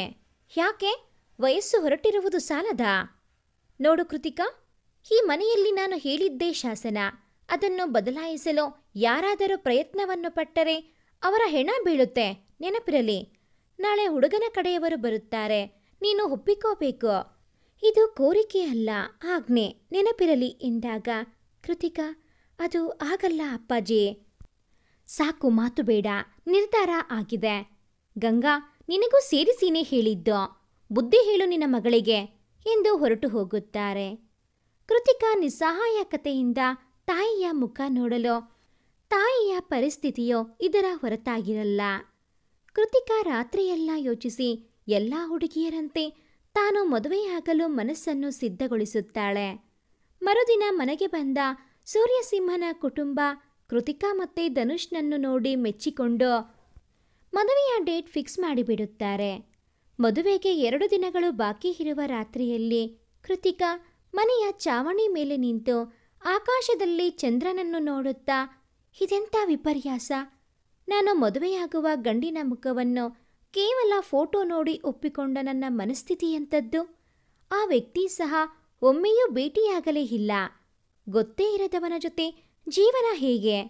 ದೇವ, ನನ್ನನ್ನು ನೀನೇ ಕಾಪಾಡಬೇಕು ಎಂದು ಕೆಳಗೆ ಬರಬೇಕು ಎನ್ನುವಷ್ಟರಲ್ಲಿ ಗೇಟ್ ಆಚೆ ಯಾರೋ ನಿಂತಂತೆ ಅನಿಸಿ ಕೆಳಗೆ ಬಂದು ನೋಡಲು ಗೇಟ್ ಹೊರಗಡೆ ತನ್ನ ಅಣ್ಣ ಯಾವುದೋ ಹೆಣ್ಣಿಗೆ ಸಮಾಧಾನ ಮಾಡುವುದನ್ನು ಕಂಡು ಕೃತಿಕಾ ಶಾಕ್ ಆಗಿ ಹೊರಬಂದು ವಿಷಯ ತಿಳಿಯಲು ಧನುಷ್ ನಿತ್ಯಾಳನ್ನು ಸಮಾಧಾನ ಮಾಡುತ್ತಿರುತ್ತಾನೆ. ಕೃತಿಕಾ ಮುಂದೆ ಬಂದು ಅಣ್ಣನನ್ನು ವಿಚಾರಿಸಿದಾಗ ಧನುಷ್, ಕೃತಿ, ನಾನು ಹಾಗೆ ನಿತ್ಯ ಪ್ರೀತಿ ಮಾಡುತ್ತಿದ್ದೇವೆ. ಆದರೆ ಮನೆಯಲ್ಲಿ ಅಪ್ಪಾಜಿಗೆ ಹೇಳಲು ಧೈರ್ಯ ಇಲ್ಲ. ಅಣ್ಣ, ಆದರೆ ಆ ಹುಡುಗಿಯ ಜೀವನ ಹೇಗೆ? ಇನ್ನು 2 ದಿನದಲ್ಲಿ ನಿನ್ನ ಮದುವೆ, ನೆನಪಿದೆ ತಾನೇ? ಧನುಷ್, ಹೌದು. ಆದರೆ ಏನಣ್ಣ? ಅಪ್ಪಾಜಿಯ ಮರ್ಯಾದೆ ಮುಂದೆ ನನ್ನ ಪ್ರೀತಿ ದೊಡ್ಡದಲ್ಲ. ಕೃತಿಕಾ, ದೇವ, ಹಾಗಾದರೆ ಈ ಹುಡುಗಿ ಗತಿ? ಧನುಷ್, ಅವಳು ಅರ್ಥ ಮಾಡಿಕೊಳ್ಳುತ್ತಾಳೆ. ನಿತ್ಯ ಅಳುತ್ತಾ, ಧನು, ನನ್ನಿಂದ ನಿನ್ನನ್ನು ಮರೆಯಲು ಅಸಾಧ್ಯ ಕಣೋ. ದಯವಿಟ್ಟು ನನಗೆ ಅನ್ಯಾಯ ಮಾಡಬೇಡ. ಅಣ್ಣ, ಅಪ್ಪಾಜಿ ಜೊತೆಗೆ ನಾನು ಮಾತನಾಡುತ್ತೇನೆ. ನೀನು ಈ ಹುಡುಗಿಗೆ ಅನ್ಯಾಯ ಮಾಡಬೇಡ.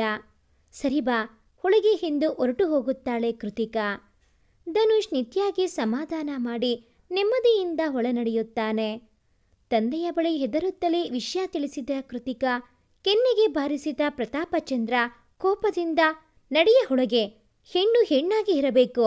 ಗಂಡಿನ ಸಮ ಬರುವ ಪ್ರಯತ್ನವನ್ನು ಮಾಡಲು ಹೋಗಬೇಡ. ಹಾಗೆ ಈ ಮದುವೆ ಯಾವುದೇ ಕಾರಣಕ್ಕೂ ನಿಲ್ಲಲು ನಾನು ಬಿಡುವುದಿಲ್ಲ. ನಮ್ಮ ಫ್ಯಾಕ್ಟರಿಯಲ್ಲಿ ಟೈಪಿಸ್ಟ್ ಕೆಲಸ ಮಾಡುತ್ತಿರುವ ಆ ಹೆಣ್ಣು ಈ ಮನೆಯ ಸೊಸೆಯ ಕನಸು ಕಾಣುತ್ತಿದ್ದಾಳ. ಅದಕ್ಕೆ ನಿನ್ನ ಸಪೋರ್ಟ್ ಬೇರೆ. ಛೇ, ಇವನು ನಾನು ಜನ್ಮ ಕೊಟ್ಟ ಮಗ. ನಾನು ಹೇಳಿದ್ದು ಕೇಳಬೇಕು, ಕೇಳುತ್ತಾನೆ. ಹೌದಲ್ವ ಧನು? ಧನುಷ್ ತಂದೆಯ ಮಾತಿಗೆ ಎದುರಾಡದೆ ತಲೆಯಾಡಿಸಲು ಕೃತಿಕಾ ಮಧ್ಯದಲ್ಲಿ ಬಂದು, ಅಣ್ಣ, ಆ ಹುಡುಗಿ ನಿನ್ನ ಮೇಲೆ ಪ್ರಾಣಾನ ಇಟ್ಟುಕೊಂಡಿದ್ದಾಳೆ. ಅವಳಿಗೆ ಅನ್ಯಾಯ ಮಾಡಿದರೆ ನಮಗೆ ಒಳಿತಾಗದು. ಯೋಚಿಸು ದಯವಿಟ್ಟು. ಪ್ರತಾಪಚಂದ್ರ, ಸಾಕು, ಅವನೇ ಒಪ್ಪಿಕೊಂಡಿದ್ದಾನೆ. ಧನು, ಆ ಹುಡುಗಿಗೆ ತನ್ನ ತಂದೆ ಯಾರೆಂದೇ ಗೊತ್ತಿಲ್ಲ. ಆಕೆಯ ತಾಯಿ ಎಂಥವಳು ನಿನಗೆ ತಿಳಿದಿಲ್ಲ. ಬಿಟ್ಬಿಡು. ಆ ಹೆಣ್ಣು ನಮ್ಮ ಮನೆತನಕ್ಕೆ ತಕ್ಕವಳಲ್ಲ. ಕೃತಿಕಾ, ಅಪ್ಪಾಜಿ, ಅದು ಹಾಗಲ್ಲ. ಪ್ರೀತಿನೇ ಇರದೆ ಬೇರೆ ಹುಡುಗಿ ಜೊತೆ ಅಣ್ಣ ಹೇಗೆ ಸುಖದಿಂದ ಇರಬಲ್ಲ? ಯೋಚಿಸಿ. ಪ್ರತಾಪ್ಚಂದ್ರ, ಕೃತಿಕಾ, ಸಾಕು, ಒಳಗೆ ಹೋಗು ಅಷ್ಟೇ. ತಂದೆಯ ಆ ರೂಪ ನೋಡಿ ಬೆಚ್ಚಿದ ಕೃತಿಕಾ ಹೊರಟು ಹೋಗುತ್ತಾಳೆ. ಮದುವೆಯ ದಿನ ಮೊದಲ ಬಾರಿಗೆ ಗಂಡನ ಮುಖ ನೋಡುವ ಆಸೆ ಇದ್ದರೂ ತಲೆ ಮೇಲೆ ಹೊದಿಸಿದ ಗುಂಗಟ ಪರದೆ ಮುಖ ಕಾಣದಂತೆ ಮಾಡಿತು. ಗೊತ್ತಿರದ ಕೈ ತನ್ನ ಹಣೆಗೆ ಸಿಂಧೂರ ಇಟ್ಟು ಗಂಡೆಂಬ ತನ್ನ ಅಧಿಕಾರ ಸ್ಥಾಪಿಸಿದ. ಸಪ್ತಪದಿ ತುಳಿದು ಹೊಸ ಜೀವನಕ್ಕೆ ಕಾಲಿಟ್ಟ ನವವಧು ಕಣ್ಣೀರಿಡಲು ತಾಯಿಯ ಸಂಕಟ ಹೇಳತೀರದು. ಆದರೆ ತಂದೆಯದು ಅದೇ ಗಾಂಭೀರ್ಯ ಮುಖ. ಕೃತಿಕಾ ಅಳುತ್ತಾ ವಿದಾಯ ಹೇಳುವ ಸಮಯ ತಂದೆಯ ಪ್ರೀತಿಯ ಮಾತಿಗಾಗಿ ಹಂಬಲಿಸಿ ಸೋತಳು ಕೃತಿಕಾ. ಸೂರ್ಯಸಿಂಹನ ಕುಟುಂಬಕ್ಕೆ ಸೊಸೆಯಾಗಿ ಬಂದ ಕೃತಿಕಾ ಯಾರಿಂದಾನೂ ಆದರ ಸಿಗದೆ ಮತ್ತಷ್ಟು ಕಂಗಾಲಾದಳು. ಮೊದಲ ರಾತ್ರಿಗೆ ಕೋಣೆಯಲ್ಲಿ ಕಾಯುತ್ತಾ ಹೊಸ ಜೀವನದ ಮಧುರ ಕನಸುಗಳನ್ನು ಹೆಣೆಯುತ್ತಾ ಕುಳಿತವಳ ಬಳಿ ಬಂದ ಮಹೇಶ್, ಏನು ಕನಸು ಕಾಣುತ್ತಾ ಇದ್ದೀಯಾ? ಹೋ, ಇವತ್ತು ನಮ್ಮ ಮೊದಲ ರಾತ್ರಿ. ನಿನಗೆ ಏನಾದರೂ ಗಿಫ್ಟ್ ಕೊಡಬೇಕು ಅಲ್ವಾ? ಕೃತಿಕಾ ಅವನ ಮುಖ ನೋಡುವ ಕಾತುರದಿಂದ ತಲೆಯಾಡಿಸಲು ಆತನೇ ಮುಂದುವರಿದು ಅವಳ ಮುಖದ ಮೇಲಿನ ಪರದೆ ಸರಿಸಿ ಅವಳ ಮುಖವನ್ನೇ ದಿಟ್ಟಿಸಿ ನೋಡಿ, ಇಷ್ಟು ಮುದ್ದಾದ ಮುಖಕ್ಕೆ ಏನು ಗಿಫ್ಟ್ ಕೊಡುವುದು ಎಂದವನೇ ಆಕೆ ಕೆನ್ನೆಗೆ ಜೋರಾಗಿ ಬಾರಿಸುತ್ತಾನೆ. ನಿರೀಕ್ಷೆಗೂ ಮೀರಿದ ವರ್ತನೆಗೆ ಬೆಚ್ಚಿದ ಕೃತಿಕಾ ಏನಾಗುತ್ತಿದೆ ಎಂದು ಅರಿಯಲು ನಿಮಿಷಗಳೇ ಬೇಕಾಯಿತು. ಕಣ್ಣಿಂದ ಜಾರಿದ ಹನಿಗಳನ್ನು ಹೊರಿಸುತ್ತಾ ಆತನನ್ನು ಪ್ರಶ್ನಾರ್ಥಕವಾಗಿ ನೋಡಲು ಮಹೇಶ್ ಅವಳ ಕೆನ್ನೆ ಹೊತ್ತಿ ಹಿಡಿದು, ಇನ್ನು ಮುಂದೆ ನಿನಗೆ ನಿತ್ಯವೂ ನರಕ ದರ್ಶನ ಎಂದು ಆಕೆಯನ್ನು ತಳ್ಳಿ ಆಚೆ ಹೋಗಿಬಿಡುತ್ತಾನೆ. ಕುಸಿದು ಕುಳಿತ ಕೃತಿಕಾ ಏನೂ ಅರ್ಥ ಆಗದೆ ದುಃಖಿಸಲು ಮರಳಿ ಬಂದ ಮಹೇಶ್ನ ಜೊತೆಗಿದ್ದ ನಿತ್ಯಾಳನ್ನು ನೋಡಿ ಶಾಕ್ ಆಗುತ್ತಾಳೆ. ನೀನು ಇಲ್ಲಿ? ಮಹೇಶ್ ಜೋರಾಗಿ ನಗುತ್ತಾ, ಮೇಡಮ್, ಅದೆಲ್ಲ ನಮ್ಮ ಗೇಮ್ ಪ್ಲ್ಯಾನ್. ಇದರಲ್ಲಿ ನೀನು, ನಿನ್ನ ತಂದೆ ತಾಯಿ, ನಿನ್ನ ಅಣ್ಣ ಎಲ್ಲರೂ ಸಿಲುಕಿದ್ದೀರಿ. ಅದೆಲ್ಲ ನಿಂಗೆ ಹೋಗುತ್ತಾ ತಿಳಿಯುತ್ತೆ. Now get out from this room. Kritika ನಿತ್ಯಾಳ ಮುಖ ನೋಡಲು ಅವಳು ವ್ಯಂಗ್ಯವಾಗಿ ನಗುತ್ತಾ ಹೋಗಿ ಬೆಡ್ ಮೇಲೆ ಕುಳಿತುಕೊಳ್ಳಲು ನೂರಾರು ಕನಸು ಕಂಡಿದ್ದ ಕೃತಿಕಾ ಏನೂ ಅರ್ಥ ಆಗದೆ ಹೊರನಡೆಯುತ್ತಾಳೆ. ಬಾಗಿಲು ಬಡಿದ ಸದ್ದಿಗೆ ಎಚ್ಚೆತ್ತ ಕೃತಿಕಾ ನೆನಪಿನ ಬುತ್ತಿಯಿಂದ ಹೊರಬಂದು ಬಾಗಿಲು ತೆರೆಯಲು ವಿಮಲಾ ಊಟದ ತಟ್ಟೆ ಹಿಡಿದು ನಿಂತಿರುತ್ತಾಳೆ. ಊಟ ನಿಮಗೆ ಎಂದಷ್ಟೇ ಹೇಳಿ ಹೊರಟು ಹೋದ ವಿಮಲಳನ್ನು ನೋಡಿ ಕೃತಿಕಾ ಹೊಳಬಂದು ತಟ್ಟೆ ಹಾಗೆ ಇಟ್ಟು ಮೊದಲ ಬಾರಿಗೆ ಮಹೇಶ್ನ ಮೇಲೆ ಕೋಪ ಹುಕ್ಕುತ್ತದೆ. ಆದರೆ ನಿಸ್ಸಹಾಯಕ ಪರಿಸ್ಥಿತಿ. ತಟ್ಟೆಯನ್ನು ಬದಿಗೆ ಇಟ್ಟು ಹಾಗೆ ಮಲಗಿ ಕಣ್ಣು ಮುಚ್ಚುತ್ತಾಳೆ. ಊಟದ ತಟ್ಟೆಯನ್ನು ಹಾಗೆ ಸರಿಸಿಟ್ಟು ಕಣ್ಣು ಮುಚ್ಚಿ ಕುಳಿತ ಕೃತಿಕಾ ಮತ್ತೆ ತನ್ನ ನೆನಪಿನ ಬುತ್ತಿಗೆ ಜಾರುತ್ತಾಳೆ. ರೂಮಿನಿಂದ ಹೊರನಡೆದ ಕೃತಿಕಾ ಮಹೇಶ್ ಏನು ಹೇಳಿದರು, ನಿತ್ಯ ಅಣ್ಣನನ್ನು ಪ್ರೀತಿಸಿದಾಕೆ ಇವರ ಜೊತೆಗೆ ಹೇಗೆ? ಇವರ ಗೇಮ್ ಪ್ಲಾನ್ ಏನೋ? ದೇವ, ನಾನೇನಾದರೂ ಕಾಣದ ಸಂಚಿಗೆ ಬಲಿಯಾದೇನೆ? ಯೋಚಿಸುತ್ತಾ ನಿಂತವಳ ಬೆನ್ನ ಹಿಂದೆ ನಿಂತ ಯಾವುದೋ ಆಕೃತಿಯನ್ನು ನೋಡಿ ಬೆಚ್ಚಿದ ಕೃತಿಕಾ ಹಿಂತಿರುಗಿ ನೋಡಿ ಅತ್ತೆ ಎಂದು ಉತ್ತರಿಸಲು ಪ್ರೇಮಾವತಿ ಕೃತಿಕಾ ಕೈ ಹಿಡಿದು ತನ್ನ ರೂಮ್ಗೆ ಕರೆದುಕೊಂಡು ಹೋಗುತ್ತಾರೆ. ಪ್ರೇಮಾವತಿ ಕೃತಿಕಾ ಮುಖ ನೋಡಿ ಕೈ ಮುಗಿಯುತ್ತಾ, ಮಗಳೇ, ಇವರೆಲ್ಲ ಸೇರಿ ನಿಮಗೆ ಮೋಸ ಮಾಡಿದ್ದರೋ? ನಾನು ಗಂಡನ ಭಯಕ್ಕೆ ಏನೂ ಮಾಡಲಾಗದ ಸ್ಥಿತಿ. ನನ್ನನ್ನು ಕ್ಷಮಿಸು ಮಗು. ನೋಡು, ನೀನು ಈ ಕೂಡಲೇ ತಪ್ಪಿಸಿಕೊಂಡು ಹೋಗಮ್ಮ. ಕೃತಿಕಾ ಏನೂ ಅರ್ಥ ಆಗದೆ, ಅತ್ತೆ, ನನಗೇನು ತಿಳಿಯುತ್ತಿಲ್ಲ, ನೀವು ಬಿಡಿಸಿ ಹೇಳಿ ದಯವಿಟ್ಟು. ಪ್ರೇಮಾವತಿಯವರು, ಹೇಳ್ತೀನಿ ತಾಯಿ, ನನ್ನ ಗಂಡ ಹಾಗೆ ನನ್ನ ಮಗ ಹಣದ ಆಸೆಗೆ ನಿಮ್ಮ ತಂದೆಯ ಆಸ್ತಿ ಹೊಡೆಯುವ ಸಂಚು ರೂಪಿಸಿ ಆ ನಿತ್ಯಾಳನ್ನು ನಿಮ್ಮ ಅಣ್ಣನ ಹಿಂದೆ ಬಿಟ್ಟರು. ಆದರೆ ನಿಮ್ಮ ತಂದೆ ಆಕೆಯ ಹಿನ್ನೆಲೆ ತಿಳಿದಿದ್ದ ಪರಿಣಾಮ ಇವರ ಪ್ಲಾನ್ ಹಾಳಾಯಿತು. ಅದಕ್ಕೆ ಆಸ್ತಿ ಆಚೆ ಹೋಗಬಾರದೆಂದು ಈಗ ಬೃಂದಾಳನ್ನೇ ನಿನ್ನ ಅಣ್ಣ ಧನುಷ್ಗೆ ಮದುವೆ ಮಾಡಿದ್ದಾರೆ. ನನ್ನ ಮಗ ಮಹಾಕೋಪಿಷ್ಟ, ಅಷ್ಟೇ ಕೆಟ್ಟವನು. ಈಗ ನಿನಗೆ ಹಿಂಸೆ ನೀಡಲು ಆ ಮಾಯಾಂಗಿನಿಯನ್ನೇ ಕರೆದುಕೊಂಡು ಮನೆಗೆ ಬಂದಿದ್ದಾನೆ. ಅದೂ ಅಲ್ಲದೆ ನಿಮ್ಮ ತಂದೆ ಹಿಂದೊಮ್ಮೆ ವ್ಯವಹಾರದಲ್ಲಿ ಇವರ ವಿರುದ್ಧ ಹೋದ ಕೋಪವೂ ಇದೆ. ಎಲ್ಲ ಒಟ್ಟಿಗೆ ಸೇರಿ ಈ ಸಂಚು ರೂಪಿಸಿದ್ದಾರೆ. ನೋಡು, ನೀನು ಮೊದಲು ಮನೆಯಿಂದ ಹೊರಟು ನಿಮ್ಮ ತಂದೆಗೆ ವಿಷಯ ತಿಳಿಸು ಎನ್ನುವಷ್ಟರಲ್ಲಿ ಯಾರೋ ಬಂದಂತಾಗಿ ಹಿಂತಿರುಗಿ ನೋಡಲು ಸೂರ್ಯಸಿಂಹ ರೋಷದಿಂದ, ಏನೇ, ಇವಳಿಗೆ ಎಲ್ಲ ಸತ್ಯ ಹೇಳಿಬಿಟ್ಟೆಯಾ? ಇನ್ನು ನೀ ಬದುಕಿದ್ದಂಗೆ ಎಂದು ಕೋಪದಿಂದ ಹೆಂಡತಿಯ ಕತ್ತನ್ನು ಇಸುಕಲು ಕೃತಿಕಾ ಗಾಬರಿಯಾಗಿ ಎಷ್ಟೇ ಪ್ರಯತ್ನವನ್ನು ಪಟ್ಟು ಸೋಲುತ್ತಾಳೆ. ಆಕೆಯನ್ನು ತಳ್ಳಿ ಸೂರ್ಯಪ್ರತಾಪ ಪ್ರೇಮಾವತಿಯನ್ನು ಸಾಯಿಸಿಬಿಡುತ್ತಾನೆ. ಕೃತಿಕಾ ಪ್ರಜ್ಞೆ ತಪ್ಪಿ ಬಿದ್ದು ಬಿಡುತ್ತಾಳೆ. ಬೆಳಗ್ಗೆ ಕಣ್ಣು ಬಿಟ್ಟು ಕೃತಿಕಾ ಸುತ್ತಲೂ ನೋಡಲು ಯಾವುದೋ ಕೊಟ್ಟಿಗೆಯಂತಹ ರೂಮಲ್ಲಿ ಮಲಗಿರುವುದನ್ನು ನೋಡಿ ರಾತ್ರಿಯ ಘಟನೆಗಳನ್ನು ನೆನೆದು ಅತ್ತೆ ಎಂದು ಅಳುತ್ತಾ ಆಚೆ ಬರಲು ಮನೆಯ ಹಾಲ್ನಲ್ಲಿ ಎಲ್ಲರೂ ಬಿಳಿ ಬಟ್ಟೆ ಧರಿಸಿ ಕುಳಿತಿದ್ದನ್ನು ನೋಡಿದ ಕೃತಿಕಾ ಎದೆ ಬಡಿದುಕೊಳ್ಳುತ್ತಾ ಓಡುವ ನಡಿಗೆಯಲ್ಲೇ ಹೋಗಿ ನೋಡಲು ಪ್ರೇಮಾವತಿ ಶವವಾಗಿ ಮಲಗಿರುತ್ತಾರೆ. ಕೃತಿಕಾ ನಂಬಲು ಆಗದೆ ಕುಸಿದು ಕುಳಿತುಕೊಳ್ಳಲು ತಾಯಿ ಬಳಿ ಬಂದು ಸಮಾಧಾನ ಮಾಡುತ್ತಾರೆ. ಕೃತಿಕಾ ಮೊದಲ ಬಾರಿಗೆ ಕೋಪದಿಂದ ಮಾವನ ಕತ್ತುಪಟ್ಟಿ ಹಿಡಿದು, ಅಯ್ಯೋ ಪಾಪಿ, ಅನ್ಯಾಯವಾಗಿ ಇವರನ್ನು ಕೊಂದು ಬಿಟ್ಟೆಯಾ ಎಂದು ಗೋಳಾಡಲು ಎಲ್ಲ ಬೆಚ್ಚಿ ಬೀಳುತ್ತಾರೆ.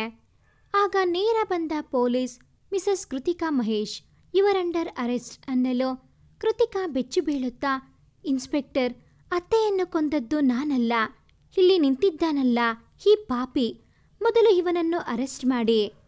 ಇನ್ಸ್ಪೆಕ್ಟರ್, ನೋಡಿ, ನಿಮ್ಮ ಯಾವುದೇ ಮಾತನ್ನು ಕೇಳೋಕೆ ಸಮಯ ಇಲ್ಲ. ನಿಮ್ಮ ವಿರುದ್ಧ ಸಾಕ್ಷಿಗಳು ಸಿಕ್ಕಿವೆ, ನಡೀರಿ ಸ್ಟೇಷನ್ಗೆ. ಕೃತಿಕಾ, ಇಲ್ಲ ಇಲ್ಲ, ನಾನು ಏನು ತಪ್ಪು ಮಾಡಿಲ್ಲ. ಅಮ್ಮ, ಅಪ್ಪಾಜಿ, ನೀವಾದರೂ ಹೇಳಿ ಎಂದು ಎಷ್ಟೇ ಗೋಗರಿದರೂ ಯಾರೋ ಮುಂದೆ ಬರದ್ದು ನೋಡಿದ ಕೃತಿಕಾ ದಿಕ್ಕು ತೋಚದೆ ನಿಂತು ಬಿಡುತ್ತಾಳೆ. ಆಗ ಪ್ರತಾಪಸಿಂಹ ಮುಂದೆ ಬಂದು, ಅಯ್ಯೋ ಪಾಪಿ, ತಾಯಿ ಸಮನಾದ ಅತ್ತೆಯನ್ನೇ ಕೊಂದು ಬಿಟ್ಟೆಯಾ? ನಿನಗೆ ಒಳಿತಾಗದು ಎಂದು ಕೆನ್ನೆಗೆ ಬಾರಿಸಲು ಕೃತಿಕಾ, ಅಪ್ಪಾಜಿ, ನನ್ನನ್ನು ನಂಬಿ, ನಾನು ಯಾವುದೇ ತಪ್ಪು ಮಾಡಿಲ್ಲ ಎಂದು ಎಷ್ಟು ಹೇಳಿದರೂ ಯಾರೂ ನಂಬುವುದಿಲ್ಲ. ಸ್ಟೇಷನ್ನಲ್ಲಿ ಅಳುತ್ತಾ ಕುಳಿತ ಕೃತಿಕಾ ಬಳಿ ಬಂದ ರಣವೀರ್ ಕೃತಿ ಎಂದಾಗ ಕಣ್ಣೆತ್ತಿ ನೋಡಿದ ಕೃತಿಕಾ ಆತನ ಬಳಿ ಓಡುತ್ತಾ ಹೋಗಿ, ವೀರ್ ನನ್ನನ್ನು ಕಾಪಾಡು, ನಾನು ಯಾವುದೇ ತಪ್ಪು ಮಾಡಿಲ್ಲ ಎಂದು ಅಳುತ್ತಾಳೆ. ಆಗ ರಣವೀರ್, ನನಗೆ ಗೊತ್ತು, ಅದಕ್ಕೆ ಬಂದಿರೋದು. ಇದೋ ನಿನಗೆ ಜಾಮೀನು ತಂದಿದ್ದೇನೆ ಆಫೀಸರ್ ಎಂದು ಅಧಿಕಾರಿಯ ಮುಖ ನೋಡಲು ಅವರು ಕೃತಿಕಾಳನ್ನು ಆಚೆ ಬಿಡುತ್ತಾರೆ. ಕೃತಿಕಾ ರಣಬೀರ್ ಜೊತೆಗೆ ಮನೆಗೆ ಬರಲು ಪ್ರತಾಪಚಂದ್ರ ಒಳಗೆ ಸೇರಿಸಲು ಅವಕಾಶವನ್ನು ನೀಡುವುದಿಲ್ಲ. ಅತ್ತ ಗಂಡನ ಮನೆಯವರು ಮೊದಲೇ ಕೆಟ್ಟ ಜನ ಎಂದು ಕೃತಿಕಾ ಹೋಗಲು ಒಪ್ಪುವುದಿಲ್ಲ. ರಣವೀರ್ ತಮ್ಮ ಮನೆಗೆ ಕರೆದುಕೊಂಡು ಹೋಗುತ್ತಾನೆ. ಆಚೆ ಬಂದ ಅರುಣ ಕೃತಿಕಾಳನ್ನು ನೋಡಿ ಅಪ್ಪಿಕೊಂಡು, ಏನೇ ಇದು, ಮದುವೆ ಆಗಿ 2 ದಿನ ಆಗಿಲ್ಲ, ಏನೆಲ್ಲ ಆಗಿದೆ ಎಂದು ಬಿಕ್ಕಲು ಕೃತಿಕಾ ಪ್ರೇಮಾವತಿ ಹೇಳಿದ ವಿಚಾರ ತಿಳಿಸುತ್ತಾಳೆ. ಆಗ ರಣವೀರ್ನ ತಾಯಿ ಹೀರಾಬೆನ್ ಆಚೆ ಬಂದು, ಅರೆ ಬಸ್ಕರ ಕೃತಿ, ಯಾವ ಹೆಣ್ಣು ಮಾಡದ ಕೆಲಸ ಮಾಡಿ ಬಂದು ಈಗ ಅವರ ಮೇಲೆ ತಪ್ಪಾಕಲು ಹೋಗ್ತಿದೀಯಾ? ಏನು ಹೇಳೋದು? ದೇಖೋ ಕೃತಿ, ಮದುವೆ ಆದ್ಮೇಲೆ ಮುಗೀತು. ಗಂಡ ಹೇಗೆ ಇರಲಿ, ಅದನ್ನು ಒಪ್ಪಿಕೊಂಡು ಬಾಳುವುದೇ ಧರ್ಮ. ದೇಕೋವೀರ್, ಮೊದಲು ಈ ಹುಡುಗಿಯನ್ನು ಅವರ ಮನೆಗೆ ಬಿಟ್ಟು ಬಾ. ನಮ್ಮ ಸಮಾಜ ಈ ರೀತಿ ಮದುವೆಯಾದ ಹೆಣ್ಣನ್ನು ನಾವು ತಂದು ಇರುವುದು ತಿಳಿದರೆ ಸುಮ್ಮನೆ ಇರಲ್ಲ. ಅರುಣ, ತುಮ್ ಸಮಜಾ ತೇರಿ ಪತಿಕೋ ಎಂದಷ್ಟೇ ಹೇಳಿ ಒಳನಡೆಯುತ್ತಾರೆ. ಕೃತಿಕಾ ದುಃಖಿಸುತ್ತಾ, ವೀರ್, ಅರುಣ, ನನ್ನಿಂದ ನಿಮಗೆ ತೊಂದರೆಯಾಗಬಾರದು. ಇದು ನಮ್ಮ ಸ್ನೇಹದ ಮೇಲೆ ಆಣೆ. ಇನ್ಮುಂದೆ ನನ್ನನ್ನು ಇಲ್ಲಿ ಇರಲು ಒತ್ತಾಯಿಸಬೇಡಿ ಎಂದು ಕೈಮುಗಿದು ಹೊರನಡೆಯುತ್ತಾಳೆ.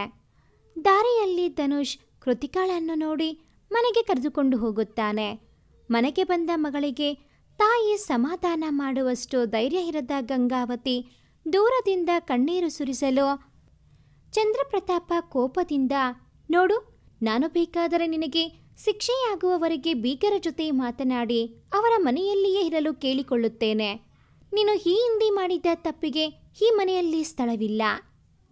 ಕೃತಿಕಾ ಮೊದಲ ಬಾರಿಗೆ ತಾಳ್ಮೆ ಕಳೆದುಕೊಂಡು, ಸಾಕಪ್ಪ, ಇನ್ನೂ ಎಷ್ಟು ಕೆಟ್ಟವರಾಗುತ್ತೀರಿ? ಎಲ್ಲ ತಂದೆ ತನ್ನ ಮಗಳಿಗೆ ಕಷ್ಟ ಅಂದರೆ ಮೊದಲು ಸಹಾಯಕ್ಕೆ ನಿಲ್ಲುತ್ತಾರೆ. ಆದರೆ ನೀವು ಹೆತ್ತ ಮಗಳನ್ನು ನಂಬದೆ ನಿಮ್ಮ ಆಸ್ತಿ ಹೊಡೆಯಲು ಸಂಚು ಮಾಡಿರೋ ಆ ನಾಯಿಗಳ ಪರ ನಿಲ್ಲಲು ನಿಮಗೆ ನಾಚಿಕೆಯಾಗಬೇಕು. ಛೀ! ಈ ಮಾತಿನಿಂದ ಕೋಪಗೊಂಡ ಪ್ರತಾಪಚಂದ್ರ, ಹೌದು ಕಣೆ, ನಾನು ಕೆಟ್ಟ ಅಪ್ಪ. ನನಗೆ ನನ್ನ ಮರ್ಯಾದೆನೇ ಮುಖ್ಯ. ನೆಟ್ಟಗೆ ಸಂಸಾರ ಮಾಡಲು ಆಗದೆ ಅತ್ತೆಯನ್ನೇ ಕೊಂದ ಪಾಪಿ ನೀನು. ಏನೋ ನನ್ನ ಗೆಳೆಯ ಸೂರ್ಯಸಿಂಹ ದೊಡ್ಡ ಮನಸ್ಸು ಮಾಡಿ ನಿನಗೆ ಕ್ಷಮೆ ನೀಡಿ ನಿನ್ನನ್ನು ಈ ಕೇಸಿನಿಂದ ಹೊರತರಲು ಪ್ರಯತ್ನವನ್ನು ಮಾಡಿದ್ದಾರೆ. ಆದರೆ ನಿನಗೆ ಸೊಕ್ಕು ಹೆಚ್ಚಾಗಿದೆ. ಕೃತಿಕಾ ಕೋಪದಿಂದ, ಹೋ, ಆ ಮಹಾನುಭಾವ ಕೊಲೆ ಮಾಡಿ ಈಗ ನನ್ನನ್ನು ರಕ್ಷಿಸುವ ನಾಟಕ ಆಡುತ್ತಿದ್ದಾನಾ? ಗ್ರೇಟ್, ನೀವೆಲ್ಲ ಮನುಷ್ಯರ. ಛೀ! ಪ್ರತಾಪಚಂದ್ರ ಕೋಪದಿಂದ, ನೋಡು, ಮದುವೆ ಆದ್ಮೇಲೆ ಮುಗೀತು. ಹೆಣ್ಣು ಸತ್ತರೂ ಬದುಕಿದರೋ ಗಂಡನ ಮನೆಯಲ್ಲೇ ಇರಬೇಕು. ಇದೇ ರಿವಾಜು, ಲೋಕಾರೂಢಿ. ಮೊದಲು ನಡೆ, ನಿನ್ನ ಬಿಟ್ಟು ಬರುತ್ತೇನೆ. ಆಗ ಗಂಗಾವತಿ ಮುಂದೆ ಬಂದು, ಕೃತಿ, ಹಠ ಮಾಡಬೇಡ ಕಂದ. ಹೇಗೋ ರಾಮನ ದಯೆಯಿಂದ ನಿನ್ನ ಬದುಕು ಸರಿ ಹೋಗಲು ಒಂದು ಅವಕಾಶವನ್ನು ಆ ದೇವರೇ ನೀಡಿದ್ದಾರೆ. ಒಪ್ಪಿಕೋ ಬಮ್ಮ. ಕೃತಿಕಾ ತಾಯಿಯ ಮುಖ ನೋಡಿ, ಅಮ್ಮ, ನೀನು ಹೀಗೇನಾ? ಹೀಗಮ್ಮ ಹೋಗಲಿ ಆ ಮನೆಗೆ?